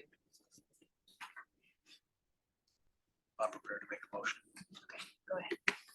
Madam Chair, I move to approve application 2024-COA-832 for the phase 1 mass, form, and context submittal at 101 West 14th Avenue Parkway, the Greek Theater, as per Civic Center Design Guidelines 3B, C, E, X. Is X It's the Greek theater. Yeah, design guidelines, 2.55, 2.69, character defining features for the Civic Center Historic District, presented testimony, submitted documentation, and information provided in the staff report. Thank you, Nick. Do I have a second? I'll second. Thank you, Larry. All those in favor? Aye. All those opposed? Graham and Rusty are opposed. So the motion does still not carry though, however, I just realized. Because we do need a quorum of 5. So you could try another motion, which I don't think is likely Right. to pass. Or you could maintain status quo and the applicant could come back at a later date. Okay. Does anyone wish to make another motion, or should we call it? Okay. Unfortunately, we're not able to reach a quorum vote on this, so we will have to move forward without this being approved and entertain possibly another application at a different date. Thank you. Okay.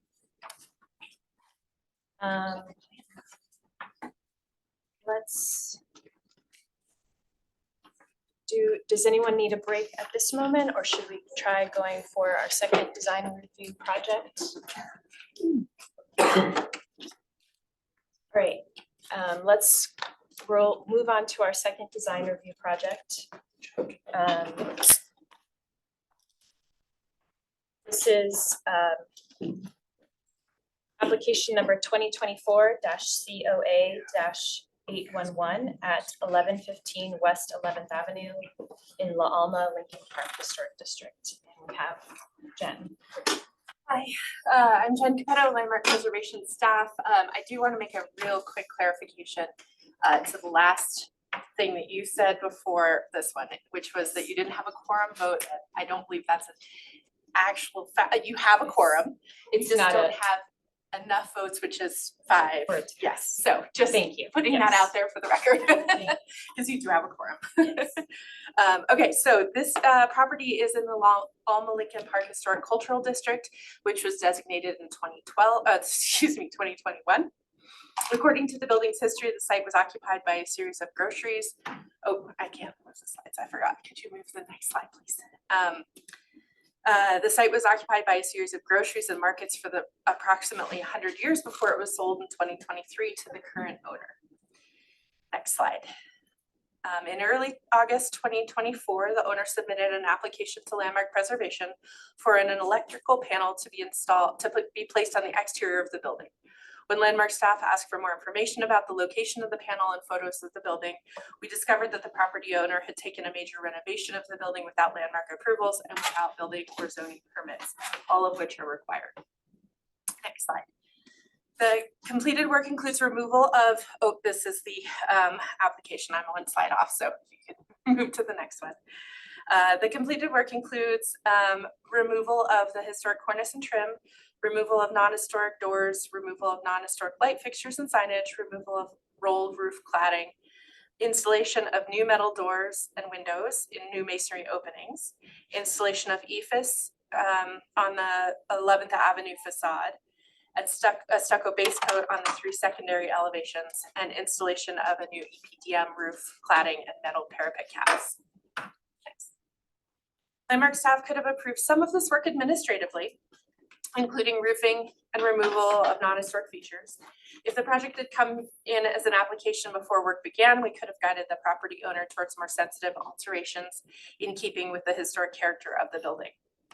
We would have advised the applicant on appropriate placement of new windows and doors, replacement in kind of the cornice if it was severely deteriorated, which the applicant has said it was, and would advise against EIFS and other coatings. However, next slide, the work is completed and the owner would like to obtain retroactive approval of the project. The owner would also like to obtain approval for a new awning to extend above the door on 11th Avenue. I think that's my last slide. Is that right? Yeah, okay. So next slide, staff recommends denial. Well, actually, yeah, you can see it. We recommend denial because the project doesn't comply with many of Long the Lincoln Park's customized design guidelines. Specifically, guidelines 2.1 and 2.3 associated with repair and preservation of historic structures. Guideline 2.6 about not adding stucco or coatings to historic masonry. Guideline 2.10 about preserving significant architectural features such as the cornice. Guidelines 2.43 and 2.44 about preserving historic storefronts. Guideline 2.50 about the location of the new store window openings. Guideline 2.62 about maintaining a structure's historic character.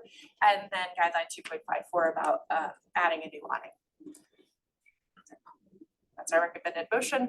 And I'm happy to answer questions. The applicant is here. Maybe, are you all? Nope, sorry. Okay, thank you, Jen. Commissioners, do you have any questions for staff? Nope. Okay. I clearly have never met the applicant before. Nope. Do we have the applicant with us? Is there Roberta? Yeah. Hi, great. Come on over. Would you like to speak to the commission? You're welcome to come forward and. Sorry, we have never met before, so come on over. You'll have 10 minutes and Brittany will control the slides. I put the pictures in for you. Okay, so my name's Roberta Aragon and I live at 431 Zenobia Street. I am the owner of this property. When I purchased this property, I wasn't told that it was a landmark. I did find out in August of 24 when we did try to get the electrical permit. At that time, we already did all this work. I like brick personally. I wanted to save the brick, but when we tried to, all the brick and there was all this unevenness with block, you can see it's been changed throughout the years. When you look from the inside, you can see that there was doors. Well, we can talk about the cornice that you are on the picture there. When you guys first I had to contact the landmark when they said I had to stop to get the permit when I first found out that it was a landmark, a cultural landmark. And they kept saying it was a wood cornice and it wasn't. So that was the pictures that we were doing do-it-yourselfers on the weekend, me and my family. Because this is a zoned commercial and residential. So we weren't gonna treat it as a residential at that point. But anyway, so we were doing it every weekend when we were with family, we were do-it-yourselfers. So that's why the roof there, we tore off this old gutter here. It wasn't wood, as it kept stating, but that's what it was, and that's why it went down, because when we tore off the roof, all that just came down with it. It was deteriorated. According to the neighbors, it was sitting there for like 8 years abandoned, so it was just rotting. And so these are some of the pictures that my cousin took. I didn't even know that he had them till we approached all these problems here. So the only reason why we did the stucco in the front there, that's the only thing that we touched, because and it was so uneven with the block and the brick, and you can tell there's a lot of modifications through the years. So after we seen the inside, we're like, these windows would match like how the original looked. I don't know what slide that was, but I had just submitted it where you can see the front. There was just block. Oh yeah, it's it was 3 pictures before this. Yeah. So on the right side. There we go. Yeah, that picture. That's why we did the double doors to make it look, we were hoping how it was, you know. And that's on the south side, but on the sides, northeast, south, and west, that's where you'll see all the unevenness. So we did do the skim coat, which I was told that was a no-no too, that we couldn't skim coat it. I guess it's illegal. I didn't know that. We were just trying to make it, match it with the rest of the neighborhood, because the rest of the neighborhood is stucco. So all 3 sides, other than the south side, are just a skim coat of concrete, just to try to even all this up, because we were trying to restore it and make it come back to life. So that's pretty much what we did. When I found this out, I had called back down to the city, and they said we could get a retro permit for the roof that we've done. That's my no-no, because I didn't know, everybody at Home Depot is just getting stuff. I didn't never really pulled a permit. I knew for the major stuff like the electrical, plumbing, we're gonna pull a permit, but for like the roof, we didn't, and the stucco work, we did not pull a permit, so. I guess I'm in trouble for that. So I'm asking if we can keep the stucco, all the lights in the awning. I'm not, you know, that was what I had sent over, but I'm not real sold on that. I don't have to have that. I would like to just keep the windows and move the electrical panel because it is in the alley where all the water, because it's a slight slope roof and all the water's going right into the electrical panel. So that's why we asked if we can move it to the north side of the building. That's pretty much what I have. I just would hate to see all the stucco that we've done be taken down. We didn't modify too much. We pretty much cleaned it up is what we did. It brought the structure back to life. So I'm not real adamant about all these other plans. We do need windows. I mean, we do need the lighting, the mailbox, hard access because it's kind of dangerous there. So we wanted the built-in mailbox for security, not a, one on the top where people can rip it off the wall. So that's pretty much all I was asking to do. Thank you. Thank you. Commissioners, do you have any questions for the applicant? I don't. All right, thank you very much. Are there any audience members, both virtually or in person, who would like to make a comment on this project? Doesn't look like it. Okay, thank you. And Jen, do you have any recap? Okay, no. All right, then we'll move into deliberation. Commissioners, what are your thoughts?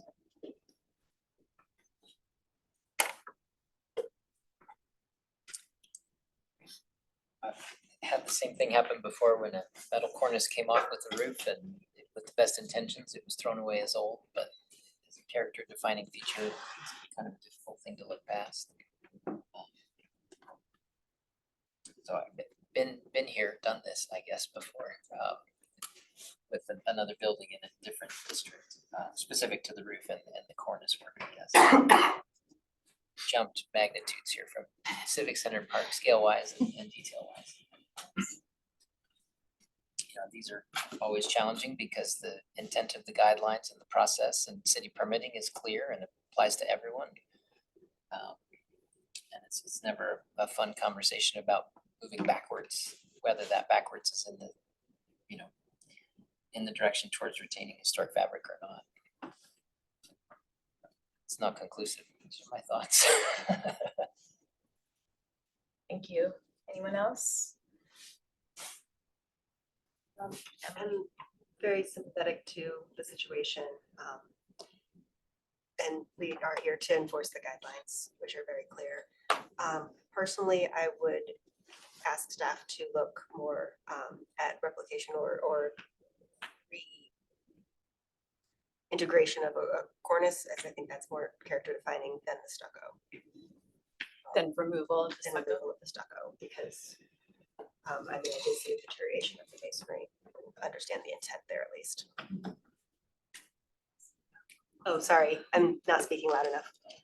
Do you want me to repeat all that? I think. Sorry, could Did you all hear? everyone hear Okay. that? Yeah, they could hear.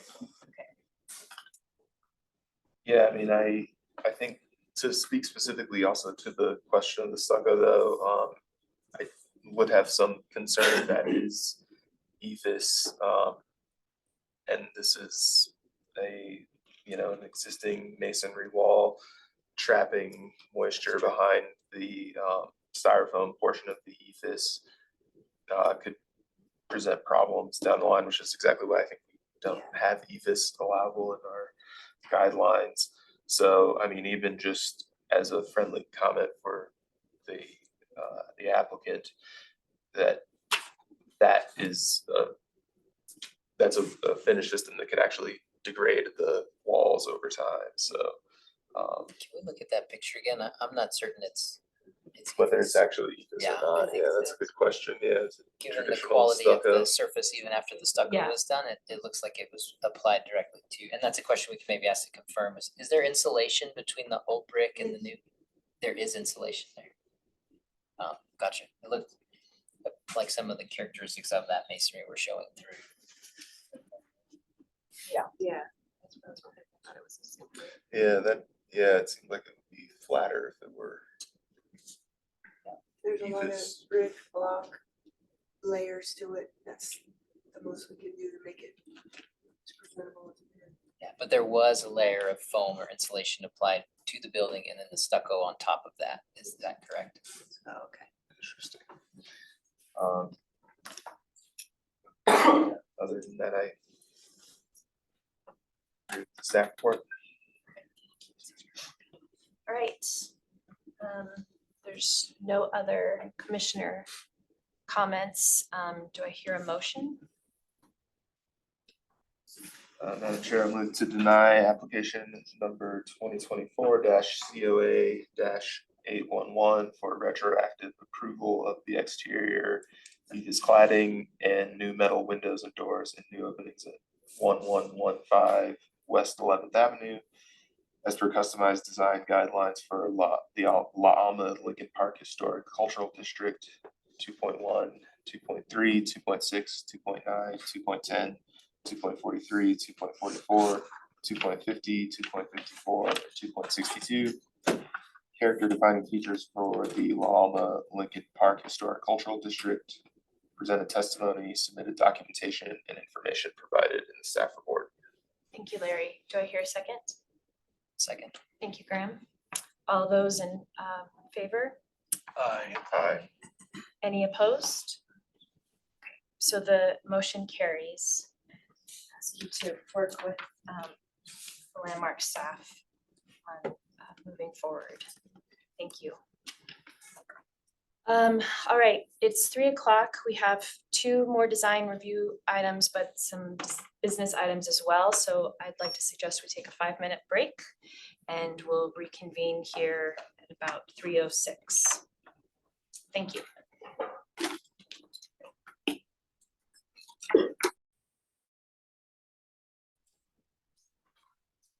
Okay, we are back. Thank you for your patience.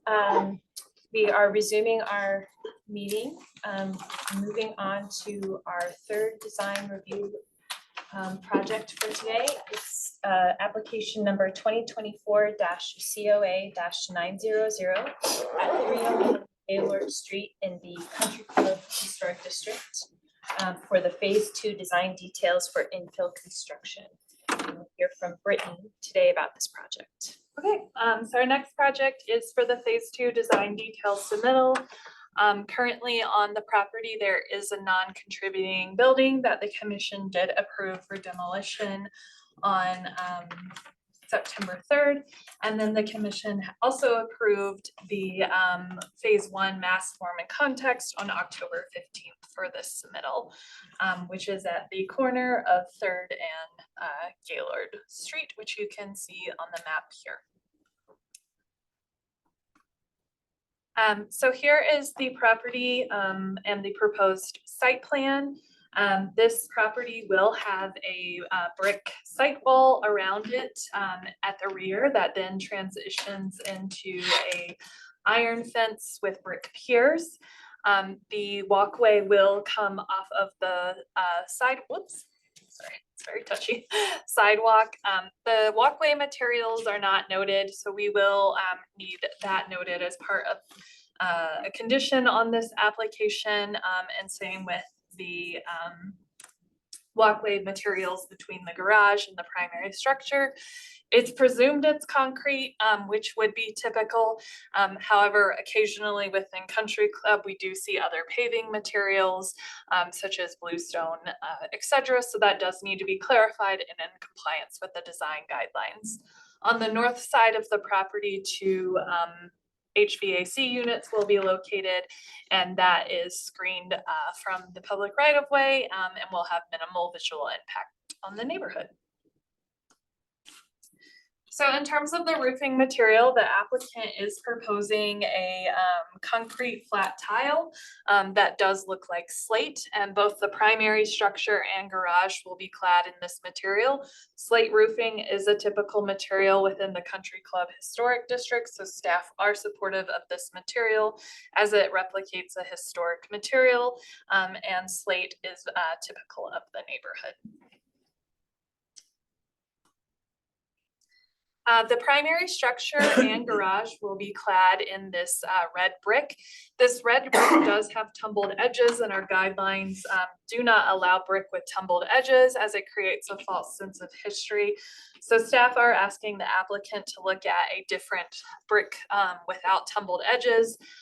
That is more modern in nature to help with the contemporary nature of this home and not create a false sense of history. But in terms of the brick color palette, that is an acceptable color, and we are supportive of that brick color for this structure. It will have precast details around the door and for the window headers and sills. The precast color is not called out in the application materials. So we are asking for a clarification on the precast color. It's presumed is going to be left natural or a light white color as shown in the renderings, but we are asking for clarification on that as well. The front facade will have a recessed door that is behind this precast concrete door surround detail. This is typical of the Tudor Revival style structures within the Country Club Historic District. We are again just asking for details on that color, and we are asking for additional details on the actual door itself as well, as that's not clearly called out in the application materials. On the north elevation, a portion of the home will be stucco, and that's that more modern element to the home that is not visible from the street. That stucco is a 3-coat stucco system and will be this urbane bronze color here. And then you can see the proposed light fixtures that will be located on either side of the door as well. I know there's been significant discussion lately about whether or not fixtures have to be full cutoff, etc. I just want to share that the code was updated to allow historic structures to not have full cutoff fixtures, so we can have a little more flexibility there. So this is a dark sky fixture, so staff are supportive of that fixture. On the south and rear elevation, again, the brick cladding will continue. On the chimney, the application materials do note it will be in a herringbone pattern, but the elevation drawings are showing more of a basket weave pattern. Staff are supportive of the herringbone pattern, as we feel herringbone on a chimney detail is more traditional of Tudor Revival style structures than the basket weave. So we're just asking that that be updated as part of these application materials. This structure will have windows with divided lights.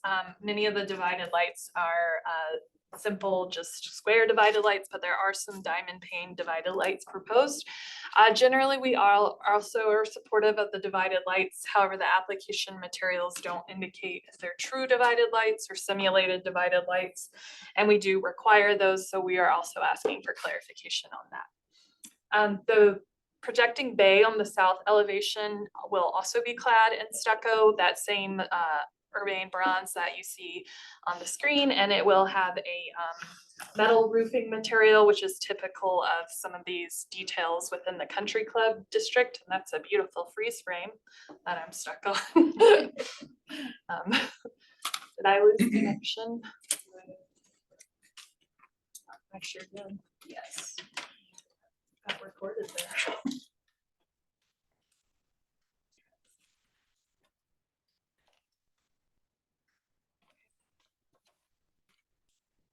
Yeah, apologies if you're online and I cut out there for a second. So again, the garage just will be clad in that brick that the house will be clad in.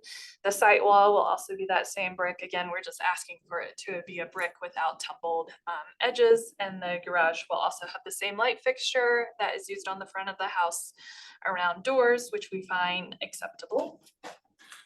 I would like to note that application materials again do show this wood fence detail, but I'm not seeing a wood fence anywhere on the site plan. So we are just asking for that clarification, and the materials in this section detail will be removed from the application materials. We're also asking for clarification on what the finial and gable face materials are. It's noted as a engineered product. We do require that engineered product to have a smooth finish. So that is another clarification we're asking for in these submittal materials. And then here is the fence detail. So staff do have some concerns over the proposed fence height. So zoning in the front allows fencing to be no taller than 4 feet. The total height of the fencing when you're looking at the brick pier and the cap is 4 feet 4 inches. So we are asking the fence in the front yard be lowered to 4 feet in height so they can avoid conflicts with zoning. In the rear yard, the site wall is proposed to be 6 feet 4 inches. However, taller fences and site walls are pretty common within the Country Club Historic District, so we were not concerned about the rear yard. But I did want to note that for the front yard, that they're pretty strict on that 4 feet for the entirety of the fence. So now I just have some renderings of the proposed project to show the commission. So again, red brick, stucco on that bay window with that metal roof on the bay window and the slate roofing on the primary roof. That fencing and materials here, again, this is why I presume the walkway is concrete because that's what it looks like in this rendering. But again, the fence has those at the front, those details that cannot be taller than 4 feet. Again, zoning is very strict on that element.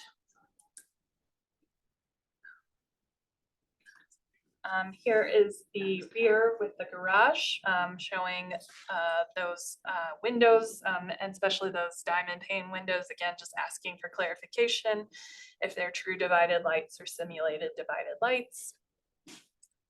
And then just that north elevation where you can see that facade is clad in stucco.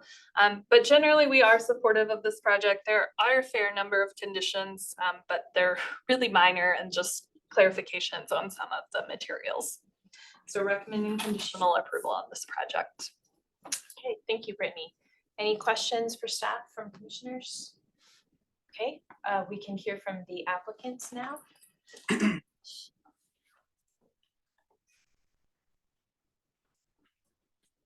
You're familiar with our process, but yes, you have up to 10 minutes altogether to speak, and if you would begin with your name and address. Fantastic. Well, my name is Marcus Vesely, located at 1335 Inca Street, 80223 here in Denver, Colorado. I'm Jeff England, Larson, 1335 South Inca, Denver as well. And Jim Gunther was not able to join us due to some health concerns, but Jeff is going to be sitting in for him. Could you turn on the camera so that if anyone's virtually, they can see Oh, you? yes. Yeah, does I that don't work? think there's anyone there, but I've paused your time. Oh. If you need help, let me know. Should be good. Got it. Alrighty, sounds good. Alrighty, first off, Brittany, thank you very much for another great staff report. Truth be told, we're not going to fight you on really anything right now, but we would like to make some clarifications and some concessions to those comments that you provided. When it comes to the brick, Jeff has a sample here of what we expect. This is the tumbled, but I talked to Summit and they did allow us to do a special batch of just clean cut, untumbled brick. Again, this is the tumbled, but we will be able to do untumbled. Yeah, so color will match. They just won't put it through the tumbler. Exactly. When it comes to stucco on that south and north side, totally fine with thickening that up to 7/8 or even 1 inch. I think we have it at a 1/2 inch right now, but no problem thickening that up. When it comes to cast stone, Jeff has another sample here. You are correct in that it's a lighter gray, smooth finish, just as the renders show. That will be the same material provided for the gable details, just above those windows and that front entrance. Speaking in the same language, that front walkway from the street to that front door will be unstaked concrete. We pondered going brick with that, but we figured with as much brick as this project has, concrete might be a nice relief. When it comes to the fence, we are good with going down to 6 feet in the back and 4 feet up front. We would probably go a 3.6 or 3.8 wrought iron steel in between those 4-foot columns. And then, yes, we will remove the wood fence. There is not a wood fence on this property. Finials and fascias, we are still gonna go with the iron ore 7069 paint. The fascias will be a true wood, smooth finish, and then the finials will be cedar. I think the only thing untouched was just the walkway from the garage back to the rear of the house, and that will just be gray concrete as well. Correct.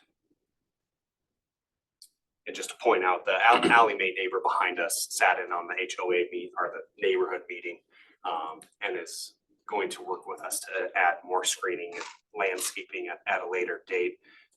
They also have a block. It's kind of like an open transparent block wall that's over 6 feet. So we won't be opposing them. And as you guys know, we're building the property just to the north at 320 Vine as well. So that sums it up.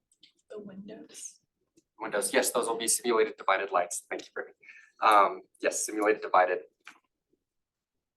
With the spacer bar. I'm sorry. With the spacer with bar? a spacer bar. With the spacer bar, yes. Okay. And then we will go to the herringbone on the chimney, not Yes. basket weave like our drawing shows. Yes, apologies for that. Yes, good with herringbone. Okay. Thank you. Do you have any questions, commissioners, for the applicants? No. Okay, go ahead. And this is just, I know that we're kind of farther along the process, but just as you're looking at things. I was curious why the windows on the left side of the primary facade are 6 inches lower, like kind of throws off that line. What, On the east facade. Sorry, I just have a few very minor things. You just even see it on the elevation that window's popped up. It ends up being 3 different dimensions of panes on the front. So I didn't know if you might want to consider simplifying those proportions just a tiny bit on the windows. I'm good with simplifying. We can lower that sill height to 3 feet. Again, these are just little details, but I still Yeah. want friendly comments. No, yeah. And I'm curious why there was a choice to detach the columns on the front entrance versus having them more traditionally engaged. On the front entrance. Front entrance, let's see here. Oh, we just wanted to get more light into that alcove. I mean, it was gonna be a very dark cave-like experience without that gap, so just wanted some southern light in there. And then I was just also curious about the proportion of the diamond lights on the facade. They're very different than on the renderings. So which one, I mean, sorry, on the renderings, they're different than on the elevation. So I was curious which one was accurate. I think the elevations are more up to date. Yes. They will not appear as tight and as busy as currently in the renderings. Okay. I think those were my questions. Thank you. Okay. Any other questions? Thank you. Well, here, I think you can go back to your seats, and if there's any public comment, we'll take those now. Either raise your hand virtually. I don't think we have any with us in person. Okay, so we have no public comments. So any recap, Brittany? All right, then I think we can move into deliberation. Like what, I'll pick on you since you were. No, I mean, I know I've been vocal about this project and I think it's definitely simplified and come a long way into becoming a more modern version of the Tudor. All right, any other thoughts? I support it as conditioned by staff. Great, I do too. It's a maybe longer list of conditions than we normally do, but they're all very simple, and I think the applicant clearly understood all of them, so I think we're good to go to carry carry that forward. Did you wanna add the condition about the sill, windowsill? Since it's agreed to, I think it would, If it's not a condition, it's not agreed There's nothing to Understood. rely it, yeah. I do think it would help the proportions, so if the plan is a matter. Yeah, Yes, that's it is totally amenable. fine with us. Okay. Let's add it as a condition. Would you like to make the motion then, Emily, and Sure, it'll have take that me just condition? a moment to Sure.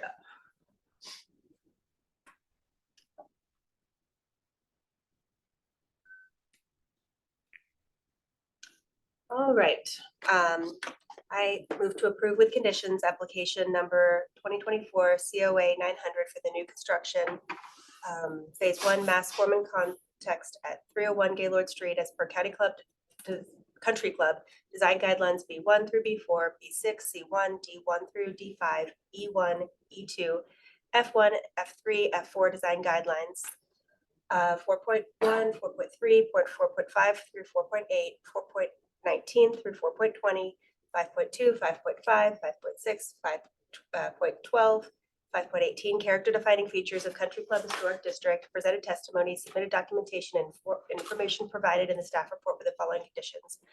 2, do not use brick with tumbled edge per guideline 4.7A and 4.20A. Stucco to be cemented stucco at least 7/8 thick per guideline 4.7C.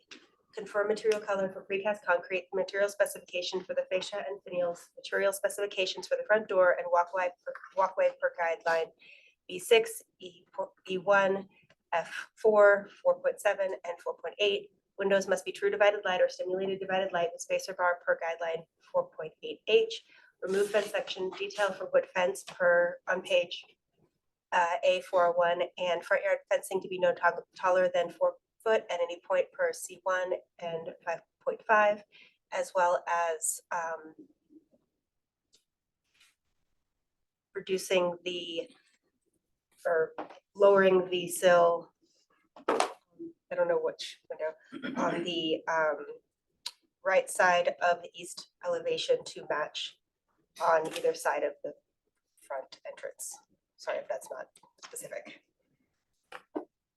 Thank you, Emily. Do I have a second? Second.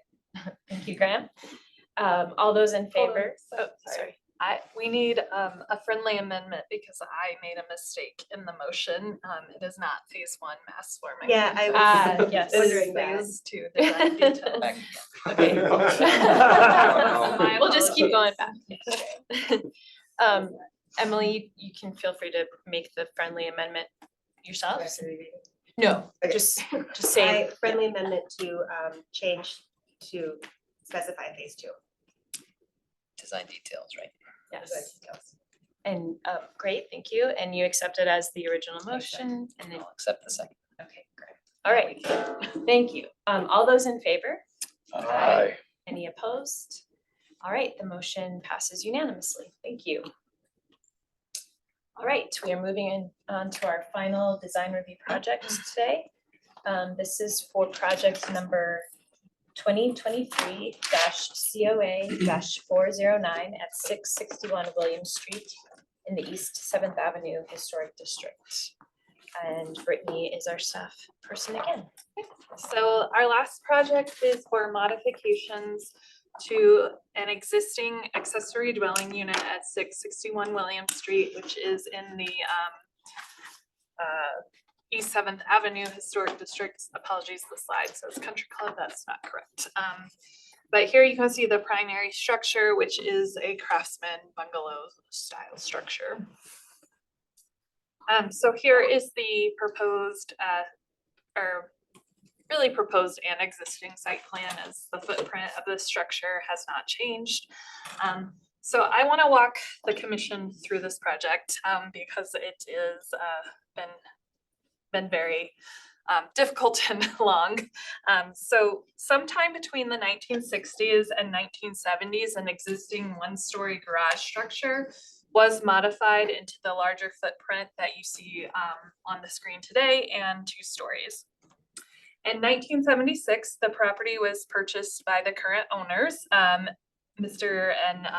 Beam, and his daughter Danielle Beam, who is here today, have shared the real estate listing with staff that was showing this structure as a 2-story pool house structure. Additionally, they shared many photos with us showing the structure in its current configuration throughout the family's time in living in this home. However, the structure, due to its age, was having significant amount of water infiltration and damage.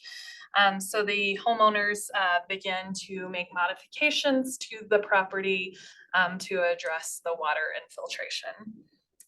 So then this property was reported to our office for work without a permit, and a stop work order was placed on the property.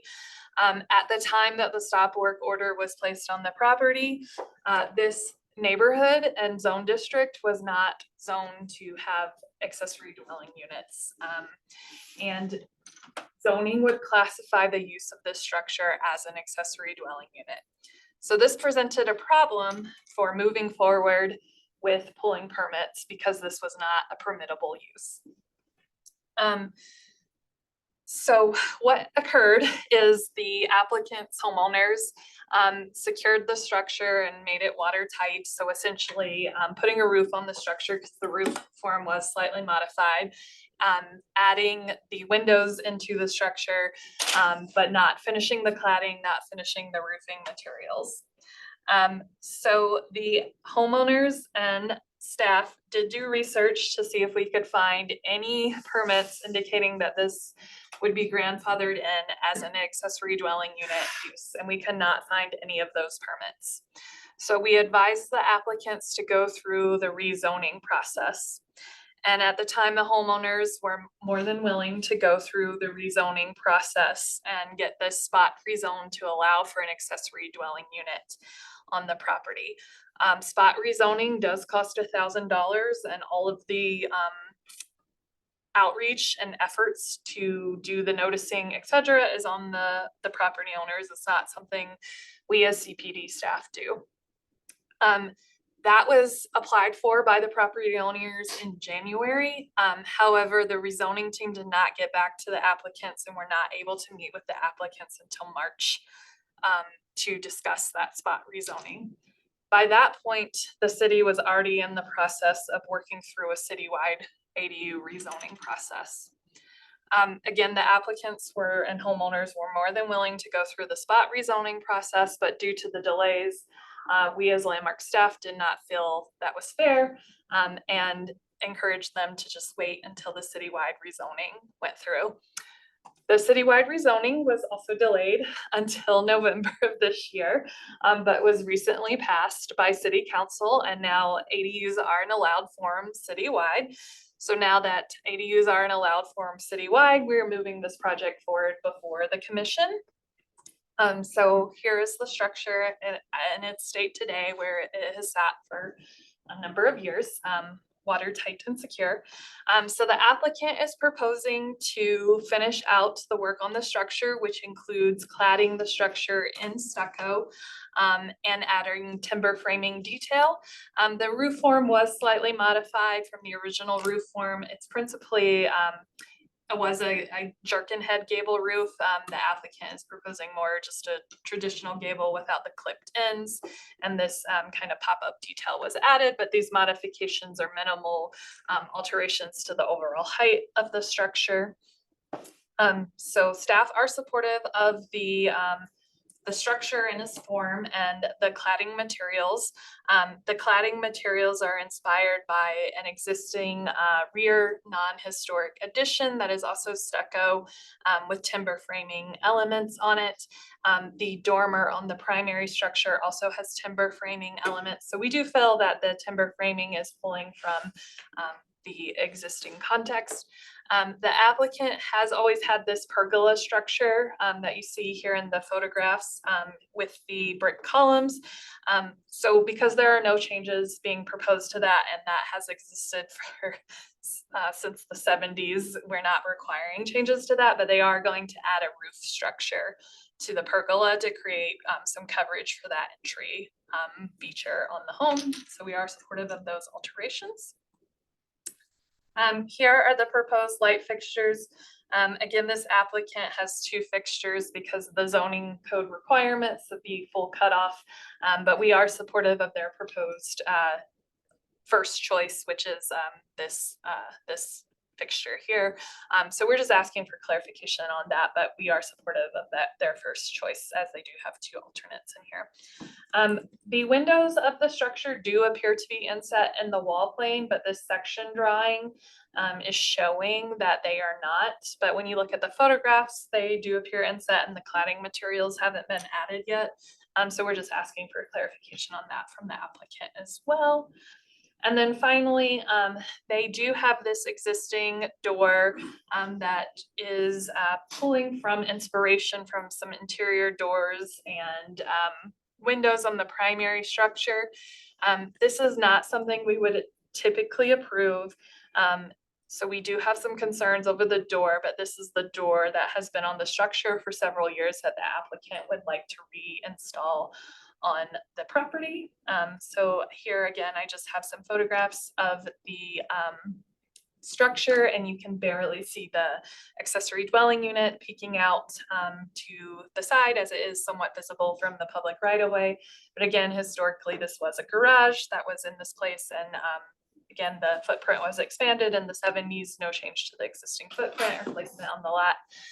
You can see where they are pulling inspiration from the stucco and timber framing on that front facade dormer, as well as the historic addition that I showed you. And then finally, I just have some renderings of this project proposal as seen from the property and the alley. They are proposing to clad the existing brick along the alley and this rear elevation with the stucco, again, just to create the uniformity of that appearance. So because of ADUs are now allowed within the zone district, we are recommending approval with conditions, and they're fairly simple conditions, and they are confirmed that the windows will be inset into the wall plane 2 inches per our design guidelines. We are requesting a simpler door design with no leaded glass detailing, because it's just not something we would typically allow due to that creating that false sense of history. And then just confirm what the timber framing material will be and which light fixture will be used, which again, I'm pretty sure will be the fixture that is a little bit more decorative. Thank you, Brittany. Commissioners, do you have any questions for staff? Okay, I think we're ready to hear from the applicants. Thank you for your patience as we've got to this point. Thank you for getting to us. Yeah. You've probably heard, but you have up to 10 minutes. And if you would begin with your name and address, please. I will keep it very brief. My name is Danielle Beam. My address is 661 North William Street. I am the daughter of the property owner. Clifford and Christy are my parents. They have lived here since the 70s. And we call it the pool house, has always been part of our family. When my grandmother couldn't live on her own anymore, we moved her into the guest house so the family could care for her. My parents are now in their 80s. Correction, my father's in his 80s, my mother's in her 70s. They have some health issues, so my husband and I sold our place in Superior and moved down into the guest house. In living in the guest house, that's how we learned that there were water issues and ended up here. So I'm not going to take too much time from Matthew, but the pool house, it was a little shocking when we first met with the city about going through the process to have it, and them telling us that we were zoned for it and couldn't have it. It was a scary little bit for us. But Brittany, thank you so much, and staff for working with us, showing us how to go through the process. And now we're here. I will turn it over to Matthew. My name is Matthew Crick. Live at 759 Lottie Street. I'm the architect for the project. I'll just say first, you guys had some big projects today. Thanks for sticking around. This is hopefully a little fun-sized project for you to end off the day. And thank you, Brittany, for capping all this off and giving the whole rundown. It's been a long history on this, and getting all the different things aligned. It felt like getting the zoning, the landmark, the everything. This one had an uphill battle, but I feel like the stars are coming back into alignment, and hopefully we can get this through. But actually, we came on a good time with this project because they didn't have any of the exterior finishes done. They just had the zip sheathing. I don't know if you want to go back to that or not. So that gave us kind of the design flexibility to match the house in pretty much the best way possible. And so yeah, it was basically a blank canvas on the roof and the side. So we talked with Brittany about this, and we wanted to match as closely as possible. And I don't know, Brittany, if you go back to the picture of the backyard. So first we had this lattice work, and we applied this same logic onto the ADU itself, and it was a little bit extreme. Like there was, I think there's 8 or 9 different horizontals, and then there's a vertical at every single window and door. And when we did that to the ADU, it seemed well overwhelming. And but we took the idea and we simplified it, and we added a few horizontals where it made sense, a few verticals, and that's how we came to the look that you see today. So that was kind of a process to get there, but I think we compromised and found a good solution. For the brick work, the brick was in bad shape. There was a lot of areas in which water got into this building, and from the pool house and from the alley side. And we really wanted to find a way to give some type of weather barrier there to protect it for future generations to come. So I know we were talking about the stucco with the other project. So this one actually has a built-in rain screen on the backside. So if the water does get through the brick, it hits that rain screen, goes down. It doesn't actually affect the stucco part of it. That's in that's on the side with the stucco details there. And so we recovered the brick. The dormer, wanted to talk about that just a little bit. We actually found out that when you're going up the stairs, we didn't have enough headroom per code above where the stairs were going up. So we unfortunately had to just adjust the header, or just adjust the dormer a little bit so we can get that necessary code clearance on the interior side. We figured since we're already going through the bulk plan with this, it's so close to the north property line that adding a little bit of a dormer would be a reasonable ask for this project, so we can get those interior stairs to work out. Those 2 light fixtures that were on, I forget which slide, but we would prefer, obviously one on the left, we feel like that's a little more historic, more in keeping with the architecture of the main house. But if we have to do the full cutoff, we had that alternative as well. And actually, that was really good news hearing that the full cutoff maybe is not needed anymore. So that was some great news that we heard today. While we're on this slide with the windows, when we're adding that exterior timber framing and the stucco, that thickness will be more than enough to get to that 2-inch recess that I know you guys like to see. And I can provide a better detail than that one, showing how the additional layers will make that recess work, and I'll confirm exactly what they are on site as well. The door for the existing house, I know we went back and forth a little bit on it. And if we look at the doors on the existing house, they all have this really kind of like Art Deco, Frank Lloyd Wright-esque expressions with the lead and the multiple panes of glass.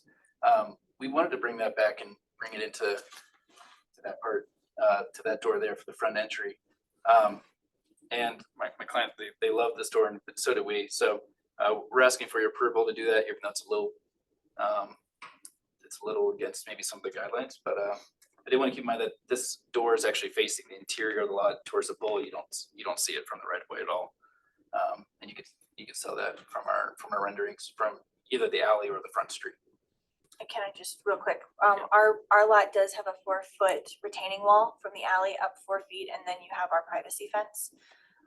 So the only people who can see that door is us. One of the reasons we like that door, in addition to we already have that door, is it does let a lot of light into what is a pretty dark building, since that is the south facing. Yeah. That's up. And I guess lastly, we were really encouraged that the zoning got approved last Monday. So we were lucky that this meeting is held now and the zoning's approved. So if we get everything approved, we can go submit for permit, pending any comments that you all may have. So thank you for your time, and thanks for staying. Thank you. All right, do we have any questions for the applicants, commissioners? And I don't think we have any folks with us for public comments. So we'll move into deliberation. I have one Sorry. wrap up. Yes. I did not include a recommendation for a administrative adjustment for a height and bulk plane variance, but it sounds like this project does need one. It's not clearly identified on the plans. Okay. But only the commission can grant that, so you will have to return for that. AA, but we can likely put that on consent when you return, just to note. Is that, so when we go through the AA process, we'll come back here, ask for that. Okay. Yeah, it already right now it's going through the ball plane as it stands. It So- just needs to be clearly Yeah. identified so the commission can take action on it, but just wanted to note that. Thank you, Brittany. Okay, so I think we're ready to go into deliberation. What did everyone think? Anyone? That's pretty simple to me. I support staff and their recommendation to approve this application. And then the questions as to the door, I'm inclined to make an exception here and let the applicant use their existing door. I just don't like the waste of resources, especially given how limited anybody else's view of it would be. And approving their preferred light fixture. Thank you, Nick. I agree too with keeping the existing door. I support that. Given the lack of visibility, et cetera. All right, would someone like to make a motion? Sounds like leaving out the condition number 2 that staff has suggested. Hello, Liz, this is less of a mouthful. I move to approve with conditions application number 2023 COA 409 for the accessory dwelling unit at 661 William Street as per design guidelines 4.8, 4.18 through 420. Character defining features for the East 7th Avenue Historic District, presented testimony, submitted documentation information provided in the staff report with the following conditions. Confirmed windows will be inset at least 2 inches from the wall plane per guideline 4.8F, and confirmed timber framing material and which light fixture will be used. Thank you, Emily. Second. Second. Thank you, Larry. All those in favor? Aye. Any opposed? The motion passes. Thank you. Great, that concludes our design review agenda today, and we have 2 business items. So Amy and I are simply returning the bylaws for a motion and vote.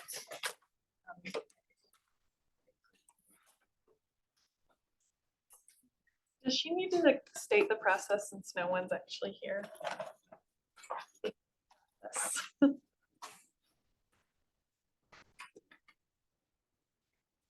A real legal question, kind of up to you. I mean, why don't we just do it because it's being recorded, correct? And someone might. Okay, so we have business items before us.